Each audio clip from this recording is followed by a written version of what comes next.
Showers developing 14 today with the 6 o'clock news. I'm Mel Usher. Physio Extra hands-on physio at 6 locations. Even more convenient now with online bookings at physioextra.com. Ghislaine Maxwell has been sentenced to 20 years prison for helping sex offender Jeffrey Epstein abuse teenage girls.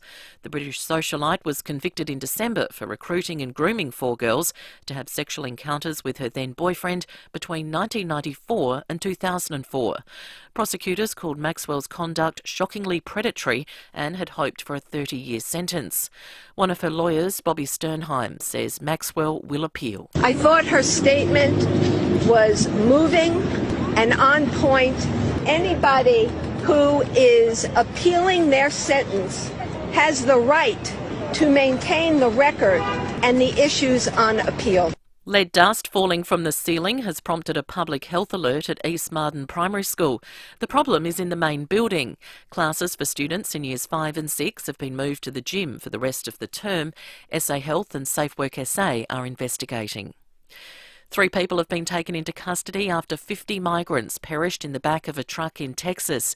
US correspondent Sophie Walsh has more. Authorities are still working to identify the 50 victims, but 22 have been confirmed as Mexican nationals. They suffered from heat exhaustion and heat stroke. It was a searingly hot day in San Antonio, Texas yesterday, almost 40 degrees. In those conditions, the temperature inside the trailer could have been closer to 80 degrees. They also had no water on board and no working air conditioner.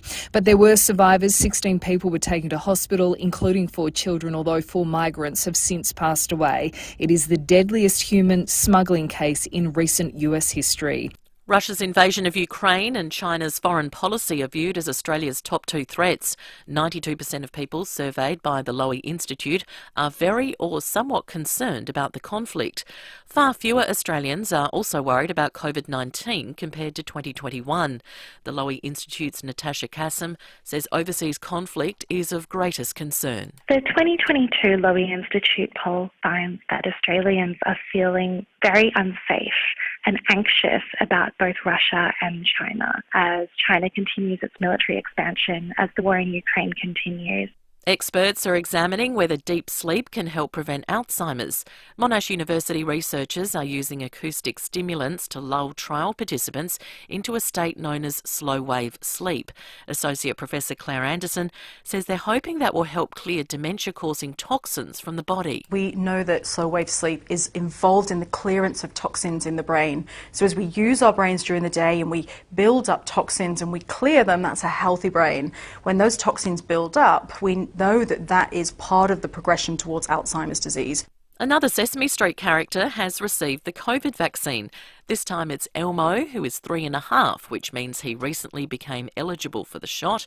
The public service announcement featuring Elmo and his dad is aimed at parents and their young kids. You were super duper today, getting your COVID vaccine, Elmo. Yeah, there was a little pinch, but it was okay. Elmo was really glad to have Daddy and baby David there with him. Now to 5AA Sport. New Mitsubishi Triton with 10-year warranty, 10-year capped price servicing at Agostino Mitsubishi, Nailsworth and Elizabeth. And it's good morning to Jace Kemp. And a very good morning to you, Mel. Let's start with tennis first. And Nick Kyrgios has survived a massive scare in the first round at Wimbledon. The Aussie beat British wildcard Paul Jubb in 5 sets this morning. Just a typical first round here for me. I've played so many 5-setters first round and it's just an absolute roller coaster. Just super pumped to be able to just move through, really. Like, easily could have gone the other way today. You know, a couple lucky shots here or there, but he put himself in a position to win. Fellow Aussies Alex de Minaur, Jordan Thompson, Jason Kubler and Ayla Tomljanovic also had wins. To footy, and Geelong defender Tom Stewart has received a 4-game ban at the AFL Tribunal for rough conduct. Stewart accepted the penalty, which left Richmond's Dion Prestia heavily concussed. My immediate response was Dion's wellness and that of his family that have had to experience this. So as disappointed and disheartened as I am right now, it's still not about me. It's still about Dion's well-being and how he is. To cricketer, Mitch Swepson has been named the second spinner for Australia ahead of the first test against Sri Lanka in Gaul. Swepson will partner with Nathan Lyon, with John Holland ruled out with a finger injury. And finally, the Matildas are about to kick off against Portugal in their international friendly. And that's the 5AA sport. Now the 5AA forecast. Hitachi Air Conditioners. Be comfortable all year round. Visit hitachieaircon.com.au now. Showers developing today, 14. A shower or two tomorrow, 16. Friday, partly cloudy and 15. Right now it's 9 degrees. More news as it happens on 5AA. You're listening to 5AA Breakfast. Jade Robran and Tom Wren.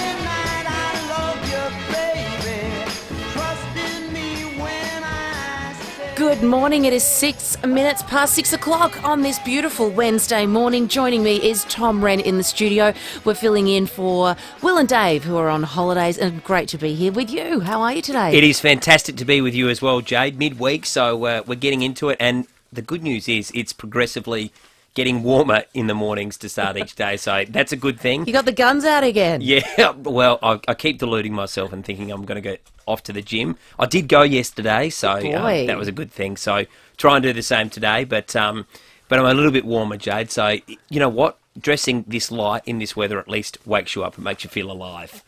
I've got into the groove now. I'm like, Wednesday, cool. 4 hours sleep, I could do this. But then I get home and I'll go to the gym. Actually, no, I won't. It's hard, isn't it? It is a little bit hard, but it was so nice just to go for a nice walk yesterday. Obviously, we were talking beautiful sunny day, 16 degrees, just to get out and about and feel the sun on my face during the day. It was just beautiful. But something that's made me laugh this morning, it took me back to my childhood. I was obsessed with Barbies growing up, absolutely obsessed. I think I'd spend 5-6 hours just playing with Barbies, and, you know, it's an escapism as a kid. I think you can dream up whatever you like. And Lego. Oh, hang on, here's a thing. You know how I've spent some time living in Melbourne and Sydney?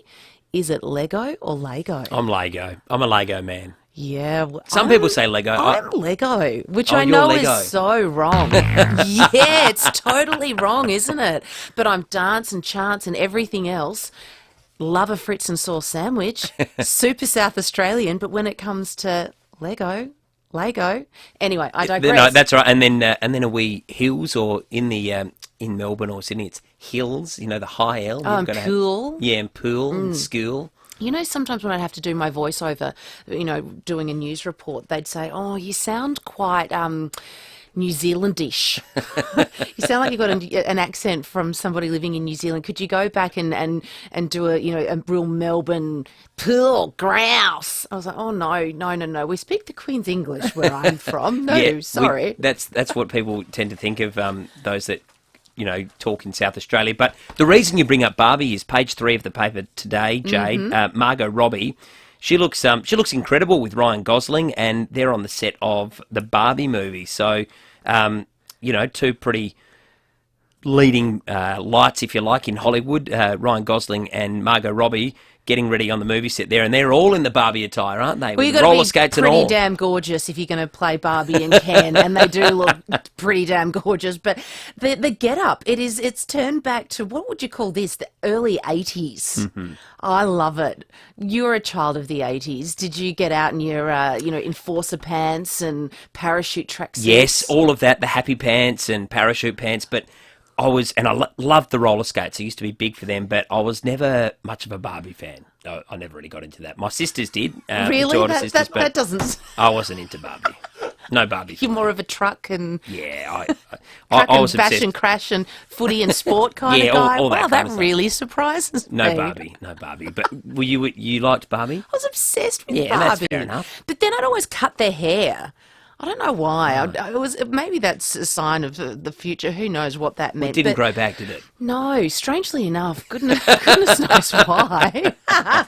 But I don't know what this movie will be about, other than Barbie and Ken and rolling around. I wonder if it's got a deeper meaning to it, because poor old Barbie, she's copped a bit in the last few years. You've got to be politically correct. And yes. But I'd love to ask you guys, what's your favourite childhood toy? And looking at these photos photos. Should we be bringing back 80s attire? I've got a school function coming up, and it's prom, which is also very American. But you got to get dressed up, and I'm going in that like 80s vibe. So I think that whole dress of the era of the 80s is coming back in a big way. Well, I think as well, the pop culture show Stranger Things, which goes and, delves back into the 80s and is set in the 80s, that's been, a phenomenon, with people watching that. So that's also helped that explode again, and that's enormously popular. Hasn't it just? We'd love to hear from you, 0448 08 1395 on the Automasters text line. What was your favourite childhood toy? Was it a Barbie? Was it something else?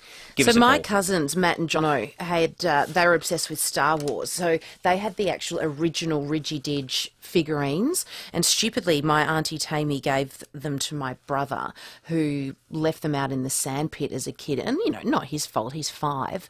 But anyway, fast forward maybe 10 years' time, and we found out they were the really real collector item figurine, worth nearly $50,000 to $100,000. Oh, wow. So how bad is that? Giving these really expensive toys, which they probably weren't at the time. Matt and John were probably thinking, I'll give them to my little cousin because they don't mean anything to us anymore. We don't play with them. Anyway, sunk probably $100,000 of the Ridgy-Didge Star Wars toys in the sandpit.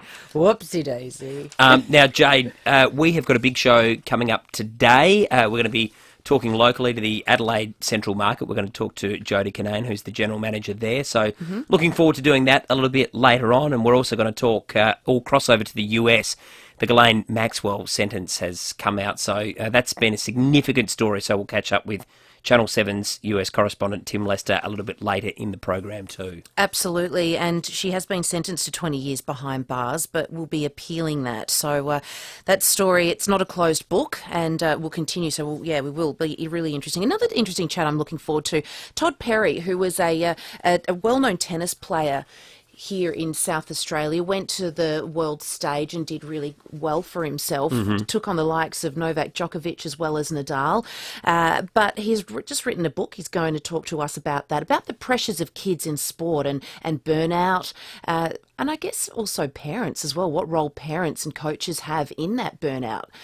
Quite timely considering Wimbledon. Yeah. You got some Wimbledon news. Kyrgios, how did he go? He won, only just. It took him 3 hours, 5 sets to do it, but he won. So good start for him. At least he got through, but thought he might have done it a bit more convincingly, but I guess he's through to the second round. That's the main thing. He gets the win. But yeah, that'll be a really interesting chat with Todd Perry a little bit later as well. As you say, tennis in particular, I think, is a highly pressurised sport, and there can be a lot of influence from coaches and parents in particular. So looking forward to that chat just after 7:30. Absolutely. Well, we are going to take a short break. We'll be back with you in just a few moments. This end of financial year, eBay is bringing excitement back with all the best deals in one place. We're talking millions of items on sale. Visit ebay.com.au to shop eBay's end of financial year sale today. Soak up the winter rain and huge savings at Vidoulis Garden Centre's massive end of financial year sale. Get 20% off everything in store. That's 20% off outdoor furniture and barbecues, 20% off all plants, 20% off pots and potting mix, 20% off giftware and homewares. Yes, that's 20% off everything. On now till Sunday, July 3rd, Vidoulis Garden Centre's end of financial year sale, Main North Road, Gawler, opposite the racecourse. Some conditions apply. Do you want fresh filtered water flowing through your home? Choose a system by Complete Home Filtration. Joining me from Complete Home Filtration is Suzanne Dodds, who incidentally won the Telstra 2022 Business Awards. So what's the benefits of filtered water, Suzanne? Well, the benefits of filtering water for the whole home mean that you don't just enjoy filtered water for drinking, but for showering and bathing as well. So people see big differences in softer skin, softer hair, unlimited bottled water, quality water from every tap. That sounds great. So where can we purchase one? You can just jump online and go to completehomefiltration.com.au. That's completehomefiltration.com.au. Taste, feel, see the difference. Under holidayed and overworked? Xero's emotional tax return lets you claim for the emotional impacts of running your small business. Enter the competition for a chance to win a share of up to $40,000 in prizes. Visit xero.com. T's and C's apply. Connect Hearing is the largest Australian provider of Lyric, the completely invisible hearing solution with fit and forget convenience that stays in your ear 24/7. Book your free 30-day Lyric trial at connecthearing.com.au. T's and C's apply. 9 News has the experience to break the news. Made in Adelaide for Adelaide. 9 News. You're listening to 5AA Breakfast. Jade Robran and Tom Wren. Welcome back. It's 6:15 on the Automasters text line 0448081395. Mark from Para Hills has messaged in, I liked Action Jackson growing up, but my younger brother liked Barbie dolls back in the late 70s. As a child of the 80s, my favourite toys were Cabbage Patch Kids, My Little Ponies, She-Ra and... She-Ra and He-Man. The He-Man. Oh, yeah. My favourite teddy was a Popple teddy. You could turn him into a ball. I never knew about a Popple teddy. That sounds really cool. My dog would love a Popple teddy. He'd rip it to shreds, but it sounds fun. Yeah, do you remember the cartoons He-Man and She-Ra? I do. I remember growing up watching He-Man. That was obsessed with big him. He-Man. He had what was his weapon? He had the guns, Tommy. He had the guns. So tomorrow we'll find a little He-Man. We'll stick it there in front of you. That'll be my That can be your inspiration to leave here and go to the gym. Well, spot on. Did he carry a sword around? The He-Man, or was it just the fist? Was he just a muscle man? I feel like he had a sword and a shield. Yeah. Maybe we'll have to Google that. Hey, Siri, can you quickly answer that for us? Let's check out some... Oh, he did too. Here we go. Sam's just brought it up. So it was a little red boots, little red bikini, and those wristband things, and then some 50 Shades of Grey vest thing going on. But it was the haircut. I'm not the sure bowl cut. if I wore a blonde wig. I'm not sure you'd be overly happy if I came dressed like that, though, Jade. That might not get us going. That would put me off my cornflakes in a major way if you came dressed like He-Man. Worse still if I came in as She-Ra. Google She-Ra, see what She-Ra wore. Cabbage Patch Kids was such a huge thing as well. Yeah, God, they were ugly though. Yeah, terrible. I don't know who thought of those, but I mean, cute, ugly. There's such a thing, isn't there? Let's grab some headlines. As we heard, Ghislaine Maxwell has been sentenced to 20 years behind bars for procuring teenage girls on behalf of sex offender Jeffrey Epstein. The 60-year-old attorney, she's pushed for leniency in sentencing, saying Maxwell should receive well below the 20 years recommended by federal prohibition officials. Prosecutors push for a sentence of 30 to 55 years in prison. We'll be heading to the US later, Tom, in the morning to hear about more on this sentence. A lot of people feel like that she, this case is a bit of a... Well, mixed in with, I guess, Epstein as well, that this could be his reckoning as well, and her lawyers did argue that. No. You were very much a part of this and very much deserve the 20 years. Yeah, it was a disturbing case, and of course there have been these links with Prince Andrew and the links that he had with Jeffrey Epstein and those photos that came out, and it's been a very sordid kind of a case, and Ghislaine Maxwell and Jeffrey Epstein were, often seen together and were well-known socialites. So it's been a significant story, and as you say, Tim Lester will join us at about 7:45, 7:50 this morning to discuss some of those details, and I guess where to next for this case. Well, it was certainly one of the most high-profile cases of that Me Too movement, wasn't it? Mm-hmm. All right, there are growing fears for patient safety at the Royal Adelaide Hospital. The patient logjam in the emergency department on Monday was the worst on record. Now, according to the Salaried Medical Officers Association, figures show 58 patients had been treated in the emergency department, but there were no available beds, leading to long delays for new arrivals. And SASMOA has tabled a report to Safe Work SA in response. This is a story that continues to be in the headlines every single day. I know that our newly appointed government said that they're going to fix it. It's going to take years. It's going to take a lot of money. I just want to see something done today, though. Every single day we're hearing stories about, somebody being forced to sit out in the cold for hours upon hours, lie on the cold ground waiting 6-7 hours for an ambulance to arrive. It's really our system's dire. It's broken. Yeah, and public health is clearly so important, and we want to be looked after. And when we all become crook, which is inevitable, you just want to know that you've got the best possible care, not just for yourself, but obviously for your loved ones, for your parents, grandparents, children, etc. So, the health system we know is under pressure and has been in the spotlight for a long time. And as you say, Jay, we just want to get a resolution and a good one. Well, I mean, talking from experience, just with the Women's and Children's Emergency Department on Friday, I was there at 3 o'clock it was, and so it wasn't even peak hour yet. We hadn't even had sport that night, and they said, that's rush hour. But the amount of people that were presenting there for sniffles and just really non-life-threatening emergency reasons, I mean, and I feel like that's what's clogging up a lot of the system as well. And of course, every nurse, and doctor in there, they have to see people that do present. They can't turn anybody away. I'd love to get the stats on just how many people are presenting really that shouldn't be, that could be going to their GP, that could be ringing that hotline. In other news, a man who initially pleaded guilty to abducting a 4-month-old baby at Clemsic last month has told a court he may withdraw his guilty plea. This is a really interesting one. Leith Latstis appeared in court yesterday after he allegedly abducted the baby when he stole a car outside of a Clemsic deli on May 30. His lawyer yesterday said that she had only just taken him on as a client and is seeking instruction relating to his earlier plea. So I think you can read between the lines what's going on here.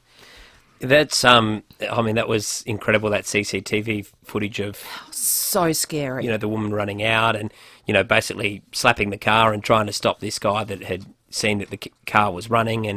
And all's well that ended well with the baby, being returned to the mother, but it was an extraordinarily stressful probably 12 hours or so for the mother and the trauma that she would have gone through. And the little fella was a little prem baby and, and gets cold really easily. You just, I remember talking to Hannah Ford from Channel 7 who sat down with the mum and had an exclusive interview, and you could just hear in her voice, the guilt, the what if, and you just replay everything and why did I do this and if only I did this. But look, you're right, the baby's home safely with mum now, but this will play out and it'll be very interesting.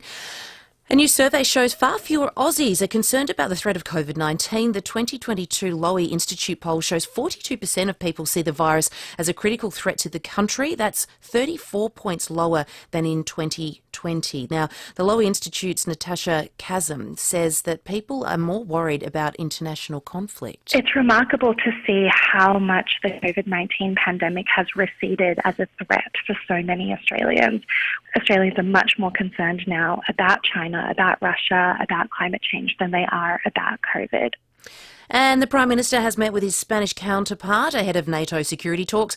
The officials have covered a range of topics, including climate change, our relationship with France, and a potential European trade deal. But Anthony Albanese says the war in Ukraine was top of the agenda and the pressure is putting on the entire world. It is a reminder that even an island continent like Australia is not immune from these impacts, which is one of the reasons why not just myself but the leaders of New Zealand, Japan and Korea are here. And it's time to get a sports update. New Mitsubishi Triton with 10-year warranty, 10-year cap price servicing at Agostino Mitsubishi, Nailsworth and Elizabeth. 10-year warranty and 10-year cap price servicing at Agostino Mitsubishi, Nailsworth and Elizabeth. Tom Wren. Jade, thank you. I think the big story overnight has been Wimbledon, and we were talking about Nick Kyrgios, and it's clearly going to be a big tournament for him. I actually think pre-tournament I thought he was a big chance to push deep into this Wimbledon grass court Grand Slam and maybe even get into the quarterfinals, semi-finals, and hopefully even further. There's some big names that have just been struggling. Herbert Hurkacz's out on the opening day. Well, he played overnight, Nick Kyrgios. He was pushed to 5 sets, but thankfully he just got it done. And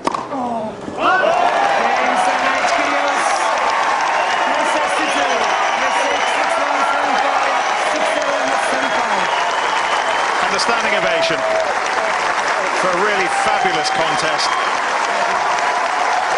for Nick Kyrgios and for Paul Jubb.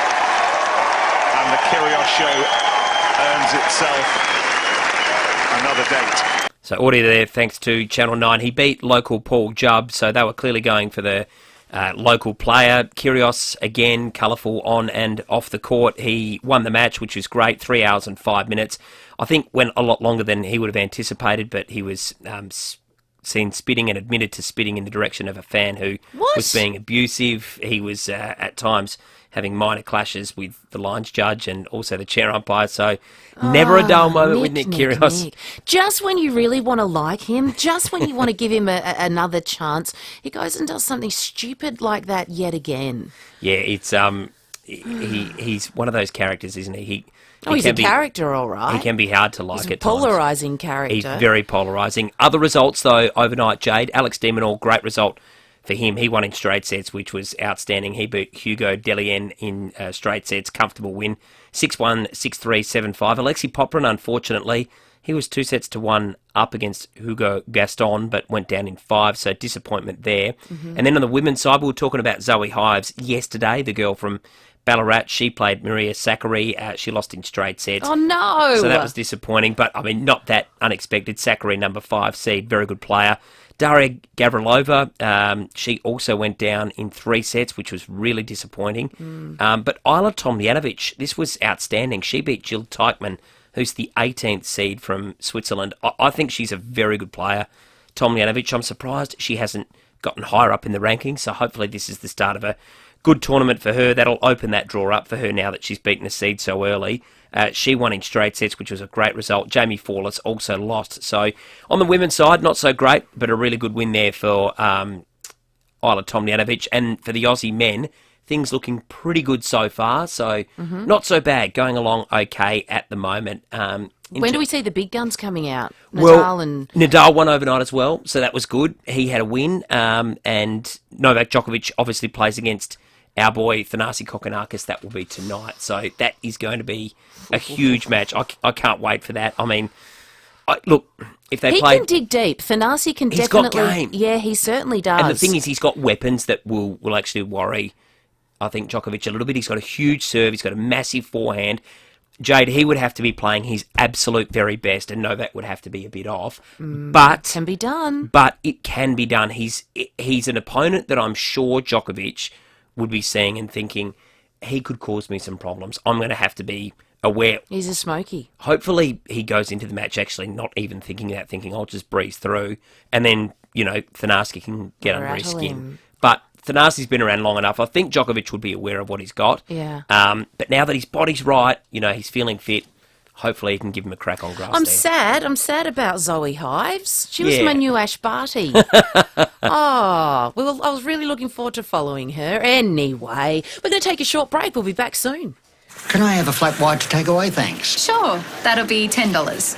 Sorry, but the cafe down the road has the same coffee beans and the same milk for only $4. Yeah, well, ours is $10, Dal. Ah, I see. Should have gone to Specsavers. Because whether you're buying coffee or hearing aids, you shouldn't have to pay top dollar for top-of-the-range features. Book a free 15-minute hearing check today at specsavers.com.au/hearing. Conditions apply. Hi, it's Jane. Now here's something you may not know. When you park at UPark, all profits support our city. It means you're helping to keep Adelaide clean and our beautiful parklands thriving. Park at UPark and help preserve Adelaide's unique heritage and celebrate the local creativity and events that bring our city to life. Choose from one of 10 UParks across Adelaide for convenient, affordable parking. Support our city by choosing to park local. Visit upark.com.au. This weekend is a super weekend at your local Cheapers Chips. That means it's a super opportunity to live cheaper with their cheap prices. And if you were thinking the kids could do with some winter clothes, take a look at the range of Converse gear. Now, you're going to find all kinds of things, which is brilliant. You'll get T-shirts, jog pants, and more for 30% off. You're probably spending more time indoors, so with all this lovely winter weather, Freshen up your family room with a Henley & Grange Tina sofa. These smart-looking two-seater sofas come in grey and charcoal and are just $499. And there's heaps more in store. I love that word, heaps. That's a real SA word for you. In store, including 12 rail clothes errors for only $7.99. $7.99, and a mini dumpster-style 92-litre storage bins. They're only $29. Heaps good. For more super weekend deals, check the back page of this week's Cheapest Chips catalogue or head to your local Cheapest Chips. The celebration of swing is coming soon. A big band blast in a concert spectacular with special guest star James Morrison, featuring the greatest hits from the golden era of swing. Don't miss out. Book now. Her Majesty's Theatre, Friday, August 5. Book a Ticketek. Phone 131 246. Proudly supported by the Office of the Arts. 5AA Breakfast is streaming live right now. To watch, simply head online to 5AA Facebook or search 5AA on YouTube. This is Adelaide's 5AA. Showers developing 14 today with the 6:30 news. I'm Mel Usher. Looking for the perfect winter exercise? Physio Extra offers clinical Pilates at 6 locations. PhysioExtra.com. Ghislaine Maxwell's lawyers say the 60-year-old will appeal her 20-year prison sentence for sex trafficking. In December, Maxwell was found guilty of recruiting young girls for her former boyfriend, billionaire pedophile Jeffrey Epstein, during the 1990s and early 2000s. Victim Annie Farmer was outside the court when the sentence was handed down. Maxwell and Epstein were predators who were able to use that power and privilege to harm countless individuals, and for far too long the institutions that should be protecting the public were instead protecting them. And I still hope that we find out more about how that was allowed to occur. Overcrowding at the Royal Adelaide Hospital remains in the spotlight. Patient numbers in the emergency department on Monday were the worst on record, according to the Doctors' Union. 58 patients had been treated in the ED, but there were no available beds. That led to long delays for new arrivals and ramping. The Salaried Medical Officers Association has tabled a report with SafeWork SA in response to the issue. The Prime Minister has met with his Spanish counterpart ahead of NATO's security talks. They covered a range of topics, including climate change, our relationship with France, and a potential European trade deal. But Anthony Albanese says the war in Ukraine and the pressure it's putting on the entire world was top of the agenda. It is a reminder that even an island continent like Australia is not immune from these impacts, which is one of the reasons why not just myself but the leaders of New Zealand, Japan and Korea are here. NATO is set to welcome more members. The leaders of Turkey, Sweden and Finland have signed a trilateral agreement, paving the way for the two Nordic states to join the organisation. A former White House aide says Donald Trump knew supporters had weapons when he urged them to storm the US Capitol building. Cassidy Hutchinson has testified to the committee probing the January 6 riots, claiming the former US president and his top staff knew the potential for violence. A landmark agreement has been reached between Uber and the Australian Transport Union. Jacqueline Underwood has more. Uber drivers in Australia will be paid a minimum wage and have the right to appeal dismissals in an agreement forcing the US company into more regulation with Australian workers. The gig economy is under review in Canberra. Federal Workplace Relations Minister Tony Burke has committed to securing more rights for those who undertake flexible work. A formal agreement signed between Uber and the union is viewed as a positive step forward. KFC customers are facing another price hike of around 1 to 2%. It's the third hike this year. Inflation is being blamed. And Tina Arena has been announced as the support act for Billy Joel's Australian concert in December. He'll play the MCG for one night only. The best tickets in the house will set you back $799.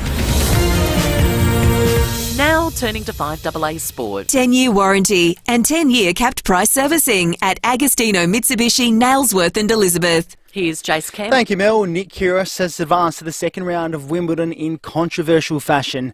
The frustrated Aussie claimed he was abused during his 5-set win over wildcard Paul Jubb. But a lot of disrespect was being thrown today from crowds, and I'm just starting to think that it's normal when it's really not. You know, I didn't say anything to the crowd until they started. Every time I came down to the far end, people just going, and it's starting to know if it's normal or not. Fellow Aussies Alex de Minaur, Jordan Thompson, Jason Kubler and Ala Tomljanovic also had wins, along with world number 4 Rafael Nadal. To footy, and Geelong defender Tom Stewart has been suspended for 4 weeks for his bump on Dion Prestia. Teammate Tom Hawkins says the punishment was fair. I think 4 weeks probably sits about right. We're certainly going to miss him as a team. He's very important to us, but gives us another player the opportunity to come in and play a role. Still on footy, and power young gun Lockie Jones is relishing his new role in Port's forward line. The round 15 Rising Star nominee told the 5AA Sports Show he's enjoying his time playing alongside Sam Powell-Pepper. Yeah, I'm loving it. First game I played up forward against Richmond a few weeks ago. Kenny came up to me and said that, you know, Pep and I in the forward lines, try and terrorise some teams, and it's been good. To cricket, an Aussie leg spinner Mitch Swepson has retained his place for today's first test against Sri Lanka. Well, finally, it's currently 0-0 at half-time for the Matildas friendly against Portugal. And that's the 5AA Sport. Now the 5AA forecast. Hitachi Air Conditioners. Be comfortable all year round. Visit hitachieaircon.com.au now. Showers developing and 14 for your Wednesday. A shower or two tomorrow, 16. Friday, partly cloudy, 15. And Saturday, 14. Right now, it's 9 degrees. More news as it happens on 5AA. You're listening to 5AA Breakfast. Jade Robran and Tom Wren. Welcome back to breakfast at 6:35. You're chatting this morning with Jade Robran and Tom Wren, who's sitting in the chair for Will and Dave, who are on a well-earned break. We need a Mozzie expert here. We need some help. So if anyone's listening out there and you know a thing or two about Mozzies, can you call us 8223 0000, because coming through on the Automasters text line. Good morning, guys. Have you noticed that mosquitoes seem to have evolved? I just got bitten again this morning, and all my research says that they don't survive in temperatures below 15 degrees. Well, yesterday was 2 degrees outside, and this morning is 6 degrees. Please explain. Just would like to hear your thoughts. I thought they were a summer little bug, but Yeah, they're so like did I. cockroaches. They just survive everything. They're so annoying. They are annoying. I reckon they always go for your feet too. If you're wearing thongs or you haven't got shoes on, they always go for the feet. I don't know Funny why. that when you've got exposed skin, I they know. tend to find that area. Yeah, exactly. But I tell you what, Jade, I was in somewhere, was it Cairns, maybe 3 or 4 years ago, for a wedding, and we went fishing, and they said, look, be aware of the midgies, and I only put on the spray, sort of, I was quite scant with it.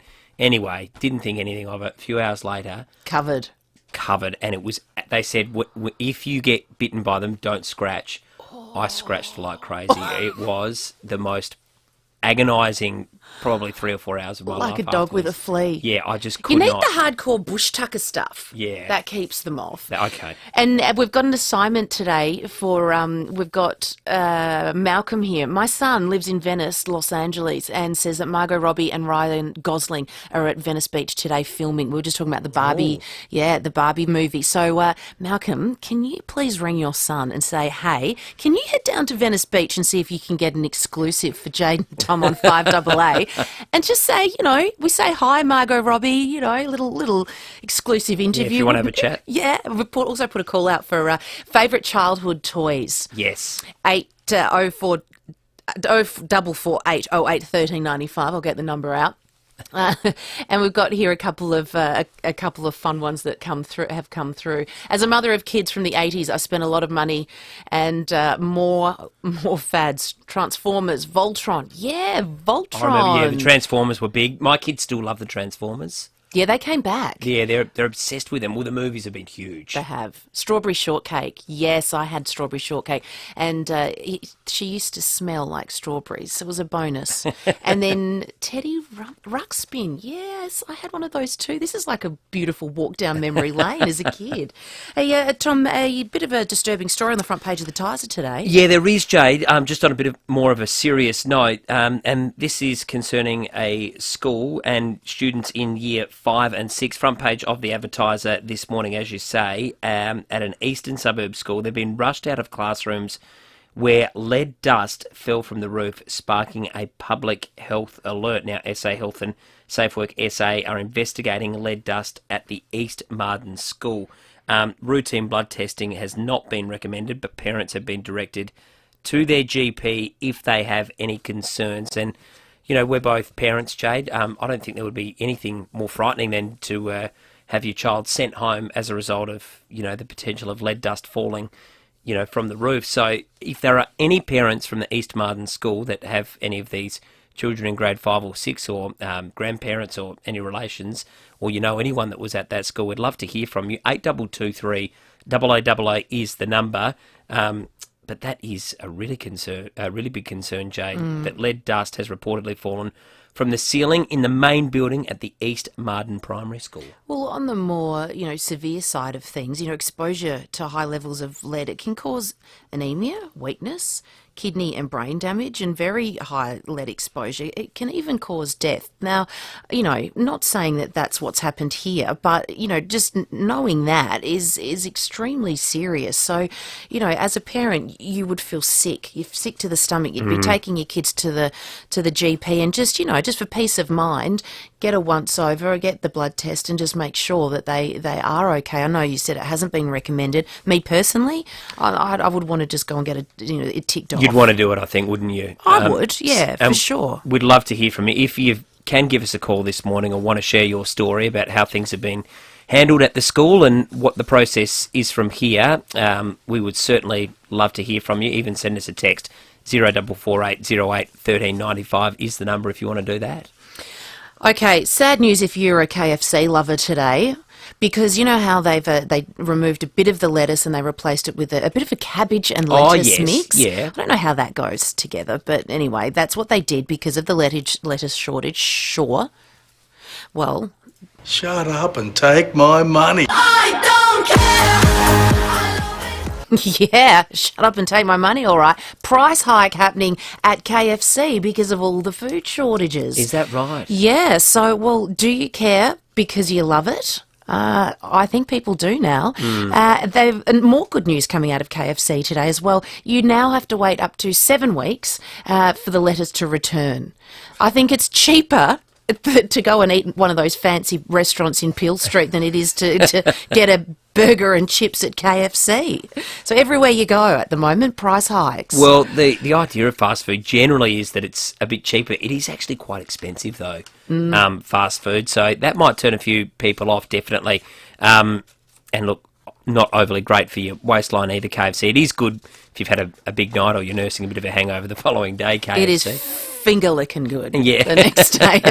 It seems to cure a hangover, really, doesn't it? Yeah, it does, momentarily, and then you feel a lot worse about 10 minutes later. Yeah, because you've got a belly full of oil and grossness. Hey, so you know how we were talking, I think it was on Monday, how, you know, South Australia lost the tag of the third most livable city, and Melbourne, they ranked 10. Goodness knows how, because, as you know, I spent last year there. It was miserable Melbourne, and I go back there quite regularly, and all anybody still talks about is COVID and lockdown and how painful it was for so many people. Here is a comedian that after hearing that Melbourne had crept into the top 10, his mind was blown. Melbourne was voted the most livable city in Australia. Livable? Must be a little glitch in the system. We couldn't leave our houses for 2 years. How did we get voted the most livable city? For about 8 months, I couldn't go to fucking milk bar to get a pack of Doritos past 9 o'clock. Living? I couldn't even recognise my own family after 2 years of being locked up. My niece looked at me and cried after I got out of lockdown because she didn't recognise who I was. Do you understand? If the title was for the most livable prison in Australia, Melbourne can take that. We were living within our own 5-kilometre boxes for a year and a half. Livable? That's not living. The most livable city without being able to live in it, that's our award. The most livable solitary confinement, that's our award. That we get that. He has summed that up so beautifully that I think we actually need to submit his argument to those most livable people and have a recount. I think he's probably lost his mind there as well, just from listening to a bit of that audio. But he's right. Look, I went over there a few times during COVID for the tennis. I was there for 2 or 3 weeks in January, and there was one time where we were locked down at, not this Australian Open just gone, but the one about 18 months ago. And it was a 5-day lockdown, and it almost broke them. And because they'd been through, I think, 3 lockdowns previously, the city, its soul had just been tampered with. You could just feel it. It was a different place to the one I'd been to the previous years. So you're right, Jade. I think they did it really tough, and I found Melbourne a very different place when I went there. You know, on the last 2 occasions. Most definitely. We're going to take a short break. Coming up afterwards, we'll touch base with the Bureau, get a weather hit, and also talk to our friends at SAPOL. Good morning. At Eden Hills, look out for road plates in use on Shepherd's Hill Road near the high school. Speed reduced there. In the Park Lanes, Rundle Road is currently closed between East Terrace and Kettlewell Terrace. That's for the Illuminate Festival. And look out for cameras Ashley Street, Torrenceville, and Gawler Road at Virginia. At Harvey Norman, grab the Samsung Galaxy S22 256 gig phone for $0 up front on an Optus $69 24-month SIM-only plan. Heading to Harvey Norman now. T's and C's apply. Ends June 30. Adelaide's most accurate traffic on 5AA. With fuel prices the way they are, it's now more important than ever for your car to be fuel efficient. Peak performance means peak efficiency, and that means Automasters. Book now for an Automasters Peak Performance Injector service. Petrol or diesel, your Automasters specialist will clean and service your fuel injection system to ensure your vehicle is running at optimum efficiency. Save fuel, save money. Get the best out of your car. Call 1300 Automasters. Peak performance guaranteed. Ever wondered if retirement living would suit you? This winter, come along to our free FIVEAA open home events and get a sneak peek of the lifestyle you could enjoy. Explore our communities, inspect our display homes and chat with our friendly team. With 12 events across Adelaide from the 12th to the 16th of July, we look forward to welcoming you. Attendees must be vaccinated and all events will operate with a COVID-safe plan. Take the first step and search FIVEAA open home today. RSVP is essential. 20 years ago, Toyota set the standard for hybrid vehicles with the iconic Prius. Today, they're still leading the way with their Toyota hybrid technology for a cleaner, greener future for all Australians. Jarvis Toyota is Adelaide's home of hybrid. They can get you behind the wheel of your own small, medium or large sedan or SUV with best-in-class fuel economy. Work towards a better future together with Jarvis Toyota. South Road, Clovelly Park, Adelaide's home of hybrid. Progress has been made to connect Australia's healthcare system. Now everyone can choose to get an electronic prescription, have a consultation with a doctor from home, and use My Health Record to view your COVID-19 dashboard, including boosters and test results. And there's more to come, connecting Australia to a healthier future and you to better healthcare. Find out more at digitalhealth.gov.au. Authorised by the Australian Government, Canberra. Spoken by Dr. Andrew Rochford. Here at 5AA, we're all about supporting local. Bowel screening saves lives. If you're aged 50 to 74, do the free test kit mailed to you. It only takes a few minutes. Need more info? Visit bowelcancer.org.au. AEG goes big this tax time with our biggest ever Bunnings one-day takeovers. Exclusive one-day deals, tool demos and expert advice. Thursday, June 30th at select Bunnings stores. Find your store at agpowertools.com.au. With fuel prices the way they are, fuel efficiency is more important than ever. And that means a peak performance injector service from Automasters. Ensure your vehicle is running at optimum efficiency. Save fuel, save money. Call 1300 Automasters. 9 News has the experience to break the news. Made in Adelaide for Adelaide. 9 News. Give me a head with hair. You're listening to 5AA Breakfast. Jade Robran and Tom Wren. Yes, we're sitting in for Will and Dave, who are on holidays. It's great to be with you here on this Wednesday morning, 6:47 a.m. Another chilly start to the morning. Let's touch base with John Fisher, senior forecaster there at the Bureau. Good morning, John. Good morning, guys. What's the temperature this morning? It felt like 4 degrees, but it wasn't. Yeah, look, across the suburbs it did get down to, that 4 to 6 degree mark there in the outer northern suburbs, but in the city it was a touch warmer, so got down to 8.4 currently, sitting about that at the moment, so not quite as cool as the last couple of mornings there, Jade, but still a little chilly. Today we're headed for 14 degrees. It should be dry during the morning, but there is some showers moving across from the west, so we can see them on the radar across York Peninsula or the southern parts of it and Kangaroo Island. Probably looking to develop in Adelaide either later this morning or early afternoon. Now, it will be a little bit hit and miss, but we are likely to see something, and probably overnight or this evening and overnight, some of the heaviest falls might come through. So might see 4 to maybe even 6 millimetres here in the city with that. And similar temperatures across the suburbs, hovering around that 14 degree mark, a touch cooler up in the hills, just 12 at Mount Barker, Jade.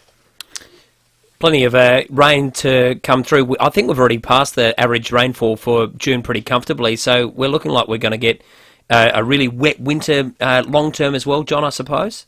Yeah, look, that's right, Tom.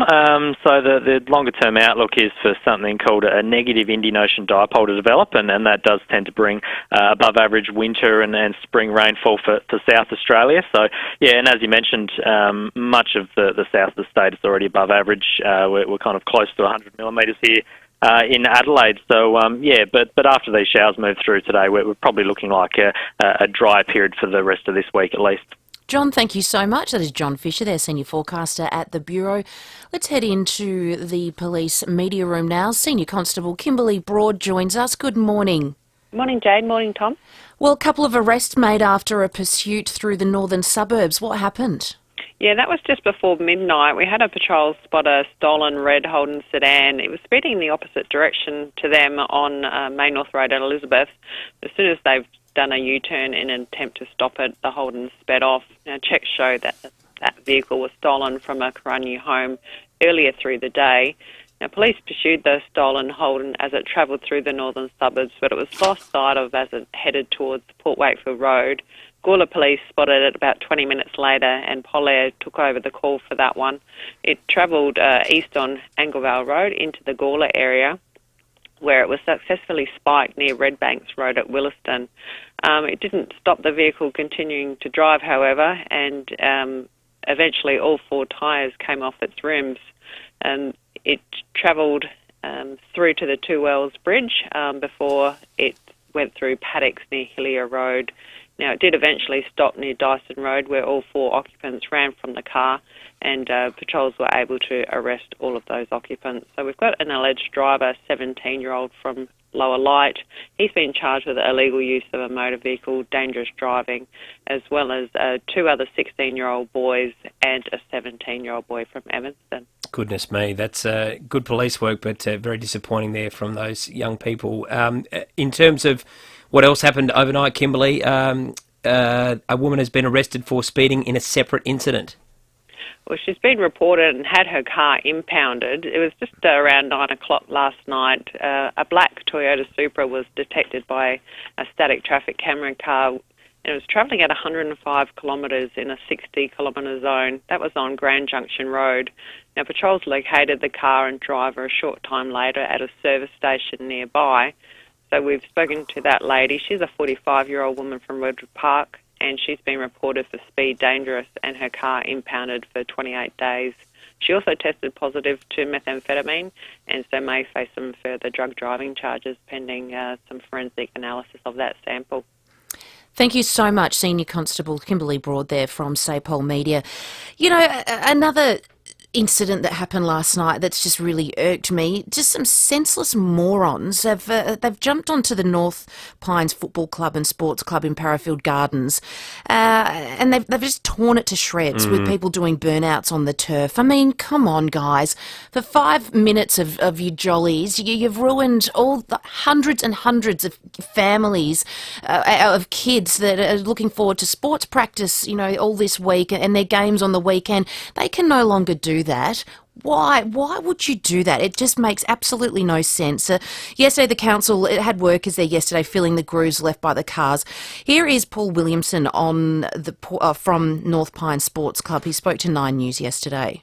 Kids that are just devastated that they can't play football, they can't train, and just for some idiot to have 5 minutes worth of fun. And it's just devastating that people think they can just take an oval and just destroy it. Just blows my mind how people think they can get away with it. Hopefully we can catch the offenders.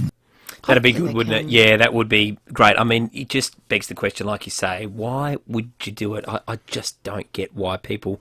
We've been talking about toys this morning, and what was your favourite 80s toy? So many people that I see driving think that cars are toys, and how many lives have to be lost. But this is a really selfish act. I think it's going to take 2 weeks. I saw some of the vision because, the divots are so big, it's unsafe for the kids to be able to use the oval and the parks. And, that is what so many people look forward to after school, on the weekends with their parents, grandparents, friends. So just a senseless, stupid act. Oh, they're morons. They're bloody morons. The great news today would be that they found them and that they actually do something. Lock them away for a while or make them fix it with their own money.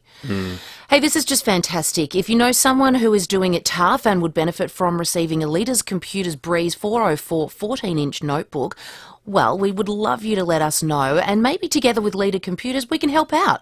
All you need to do is visit the 5AA win page and tell us in 25 words or less who should be awarded with a Leader computer and why. You might not know this, but Leader Computers is a national PC manufacturer, the largest 100% PC brand, and they are all built right here in Adelaide. And that means you're supporting the local SA economy as well, while also getting the best local service and support. So whether it's a friend or a school or maybe a sporting club you want to nominate, get onto 5AA.com.au and let us know. Or you can Google Leader Computers to find your closest Leader reseller. Good stuff, Jane. Got a big hour of the show coming up after 7 o'clock this morning. Looking forward to a couple of interviews, actually. Todd Perry is going to be talking about tennis in particular, but just burnout in sport. We've been discussing Wimbledon, and it's kind of pertinent given everything that is happening at the moment, but just the effect of, parenting and kids and why there's so much pressure.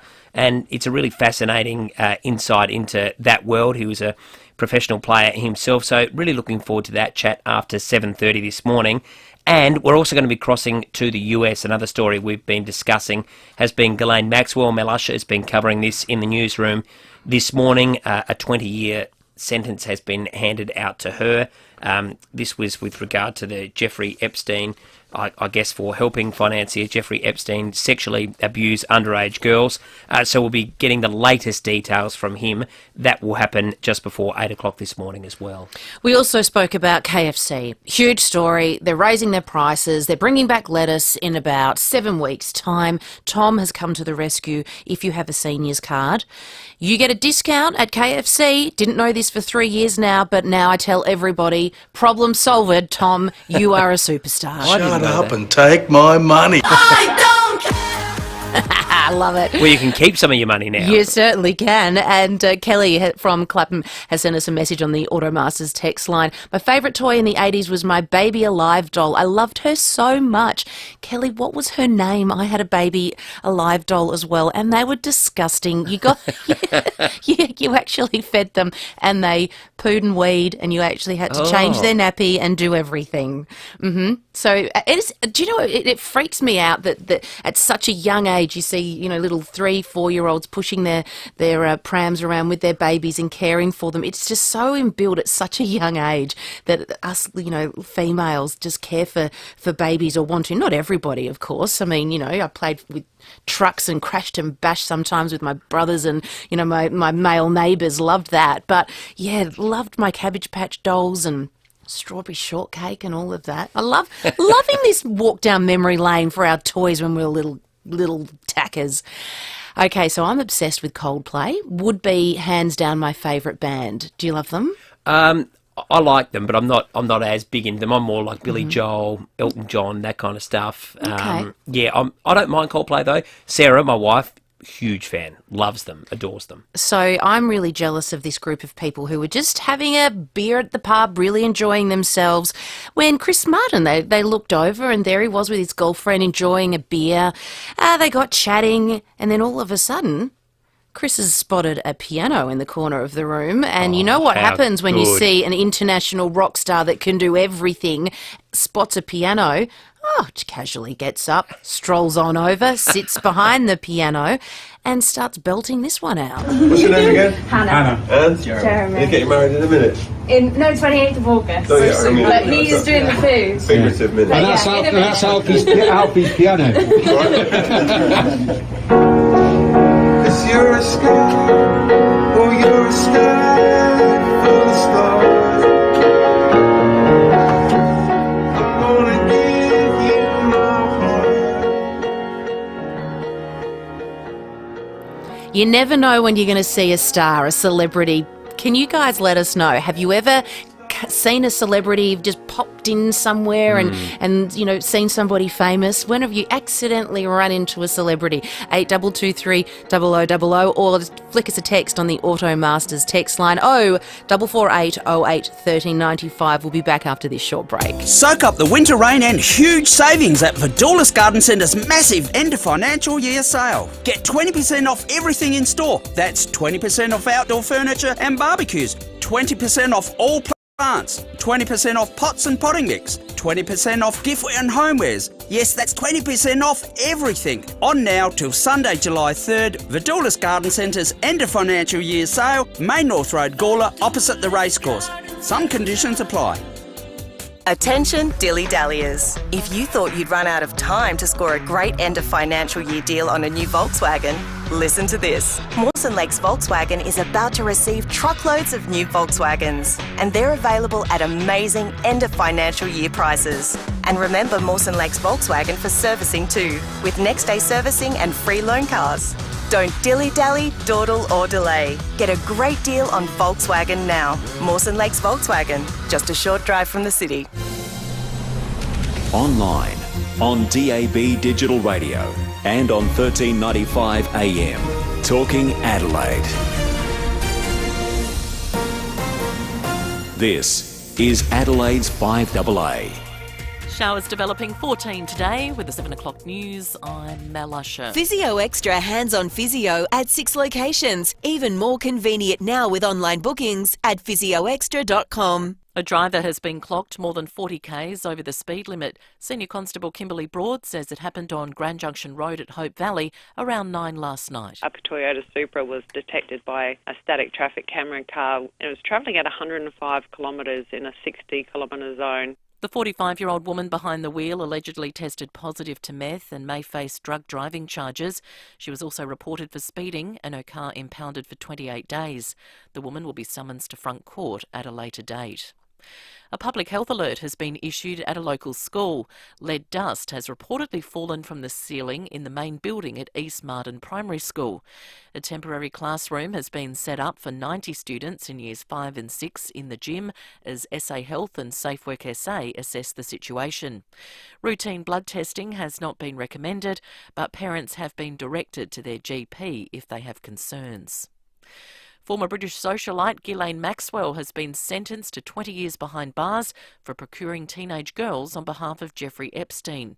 Maxwell's lawyers had pushed for leniency in sentencing, with prosecutors wanting 30 to 55 years prison. The 60-year-old was convicted in December of 5 of the 6 charges she faced. Her brother Kevin says she has the full support of the family. Ghislaine will be exercising her right to appeal her conviction and sentence, and we, the family, will be solidly behind her all the way. The US Congressional Committee investigating last year's riots at the Capitol building by Donald Trump supporters has heard a first-hand account of the day's events from a White House insider. The BBC's Barbara Plett-Usher reports. Cassidy Hutchinson had given several recorded depositions, but the committee unexpectedly called an urgent hearing so she could testify publicly. It was a riveting hour of explosive revelations. That Donald Trump knew many in the crowd at his White House rally were armed, but still urged them to march on the Capitol. That he was so determined to go with them, he tried to grab the steering wheel of his limousine when told he couldn't, and that a White House lawyer warned he could be charged with every crime imaginable if he did. Fewer Australians are concerned about the threat of COVID this year, according to a new survey. Lucy Gray has more. Last year's annual survey conducted by the Lowy Institute found almost 60% of people viewed COVID-19 as a critical threat. 12 months on, that figure has dropped to just 42%. Russia's invasion of Ukraine is instead seen as the most pressing issue, with almost all Australians somewhat to very worried about the current conflict. China's foreign policy is also among the top 3 concerns. The poll canvassed the view of more than 2,000 Australians.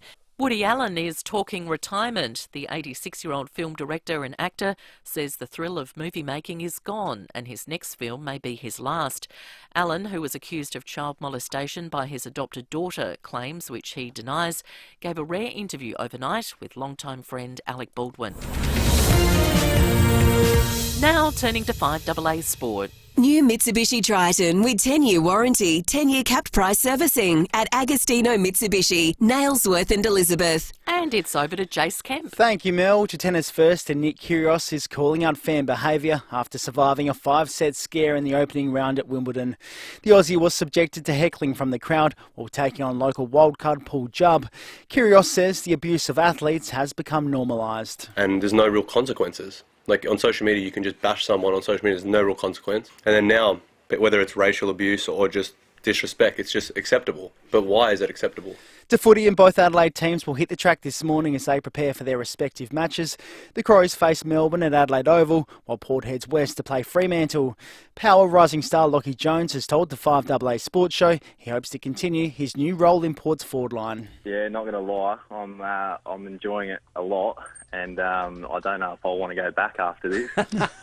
Still on footy, and Geelong defender Tom Stewart says he regrets the bump on Dion Prestia, which left the Richmond player heavily concussed. Stewart was hit with a 4-match ban for rough conduct at the AFL Tribunal. Ultimately, what I chose to do resulted in somebody getting knocked out. That's not the way I play the game. Never has been. My actions resulted in a consequence that I didn't want to happen, so I don't own that. To cricket, and Travis Head will be put through a last-minute fitness test ahead of the first match against Sri Lanka as he battles to overcome a hamstring injury, while leg spinner Mitch Swepson has been named in the side. And that's the 5AA Sport. Now checking 5AA traffic. At Edwardstown, breakdown on South Road near Dawes Road, delays inbound. Eden Hills, look out for road plates in use on Shepherds Hill Road near the high school. Speeds reduced there as well. And in the Parklands, Rundle Road is closed between East Terrace and Kettleville Terrace. That's for the Illuminate Festival. Getting busy at the moment, Marion Road at Anzac Highway with cameras Angle Vale Road, Angle Vale, and Hardy's Road at Torranceville. Bunnings Trade is making it even easier to grab a tax time deal. Open 7 days and late on weeknights. Can't get in? Shop online 24/7. Bunnings Trade. Helping business is their trade. Adelaide's most accurate traffic on 5AA. Now the 5AA forecast. Hitachi Air Conditioners. Be comfortable all year round. Visit hitachieaircon.com.au now. A top of 14 today with showers developing. A shower or two tomorrow, 16. Friday, partly cloudy, 15. Right now it's 9 degrees. More news as it happens on 5AA. Once a year, there's a word you can read but can't quite pronounce. Efi? E-offy? E-fi? It's EOFI. And this end of financial year, it's easier to just say eBay. eBay is bringing excitement to your EOFI with all the best deals in one place. There's millions of items on sale, and eBay Plus members save even more. Visit ebay.com.au to shop eBay's end of financial year sale today. T's and C's apply. Hi, Rodney Jane here. Make this end of financial year a safe one at Bob Jane T-Marts. Buy 3 tyres, get 1 free and get up to $100 instant cash back on these top brands such as Bridgestone, Goodyear, Yokohama, Michelin, Dunlop and the Bob Jane All-Rounder. Buy any 4 Monster wheels and off-road tyres and enter to win a fantastic OzTrack camper trailer. At Bob Jane T-Marts, we'll look after you. T's and C's apply. SA permit number T22367. 5AA Breakfast is streaming live right now. To watch, simply head online to 5AA Facebook or search 5AA on YouTube.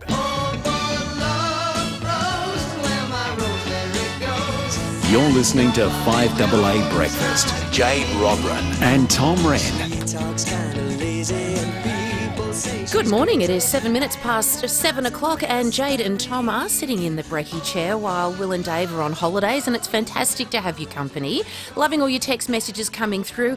You can call us on 8223 0000 about anything at all you'd like to talk about. Some of the topics we've been talking about this morning have been the toys, the return of 80s toys. Of course, there's a Barbie movie coming out and it got us walking down memory lane, didn't it, about all the fun toys that we used to play with as kids. So loving your messages. Yeah, and keep them coming through, and it's been a lot of fun. And, this is on the back of that story on the front page, or page 3 of the paper today, with Margot Robbie and Ryan Gosling filming for that Barbie movie and looking, colourful and bright and everything that is Barbie, and, they're two pretty attractive figures themselves, so got us talking about our favourite toys from our childhood. And also when you've run into a celebrity, because Chris Martin from Coldplay was sitting having a beer at the pub, and another couple was there planning their wedding, and anyway, he got chatting with them. There was a piano in the corner, so he thought, hey, I am going to serenade this couple. He jumped on the piano, whipped out a couple of songs as you do,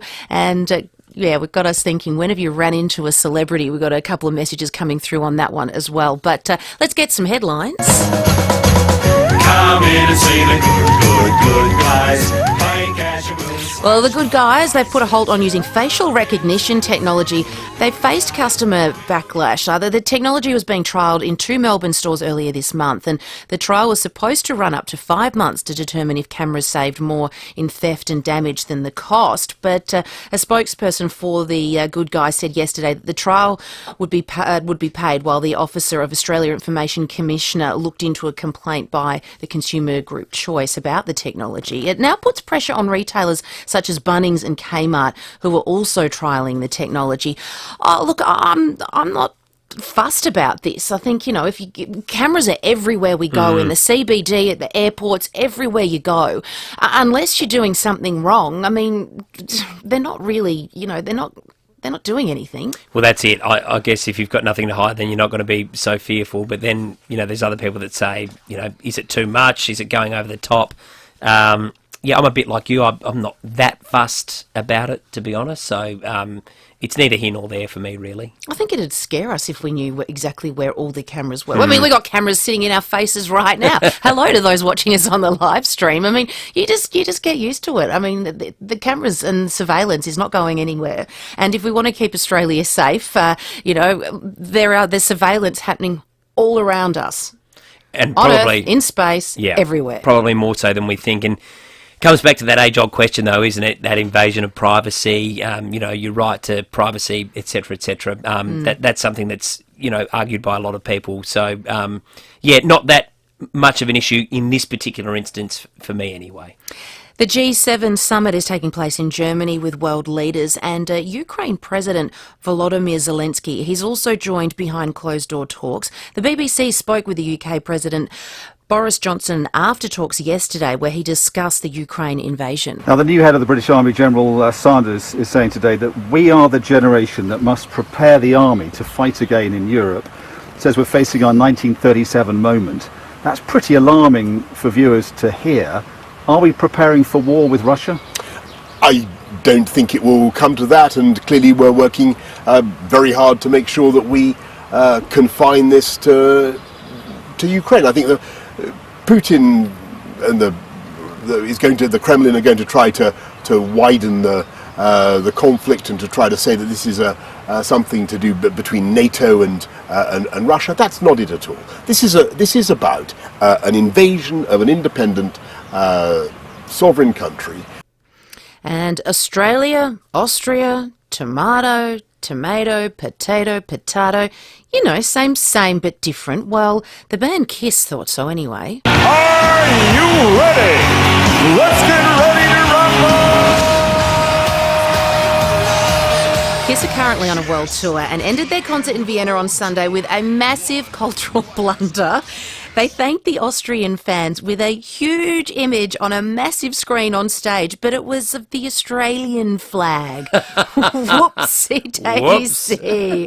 The end of the world tour, it's billed as the last ever Australian tour for the American rock band, which was formed back in 1973. They'll play in Australia, not Austria, in Australia in August, with one show in Adelaide, actually, on August 30. Maybe they were just getting ready for that. I'm not sure. Look, they're a great rock band. They're not geographers. I forgive them. I was going to say, just keep that flag. You're not going to need to change it back because the Austrian flag, red and white, whereas the Australian one just a little bit different.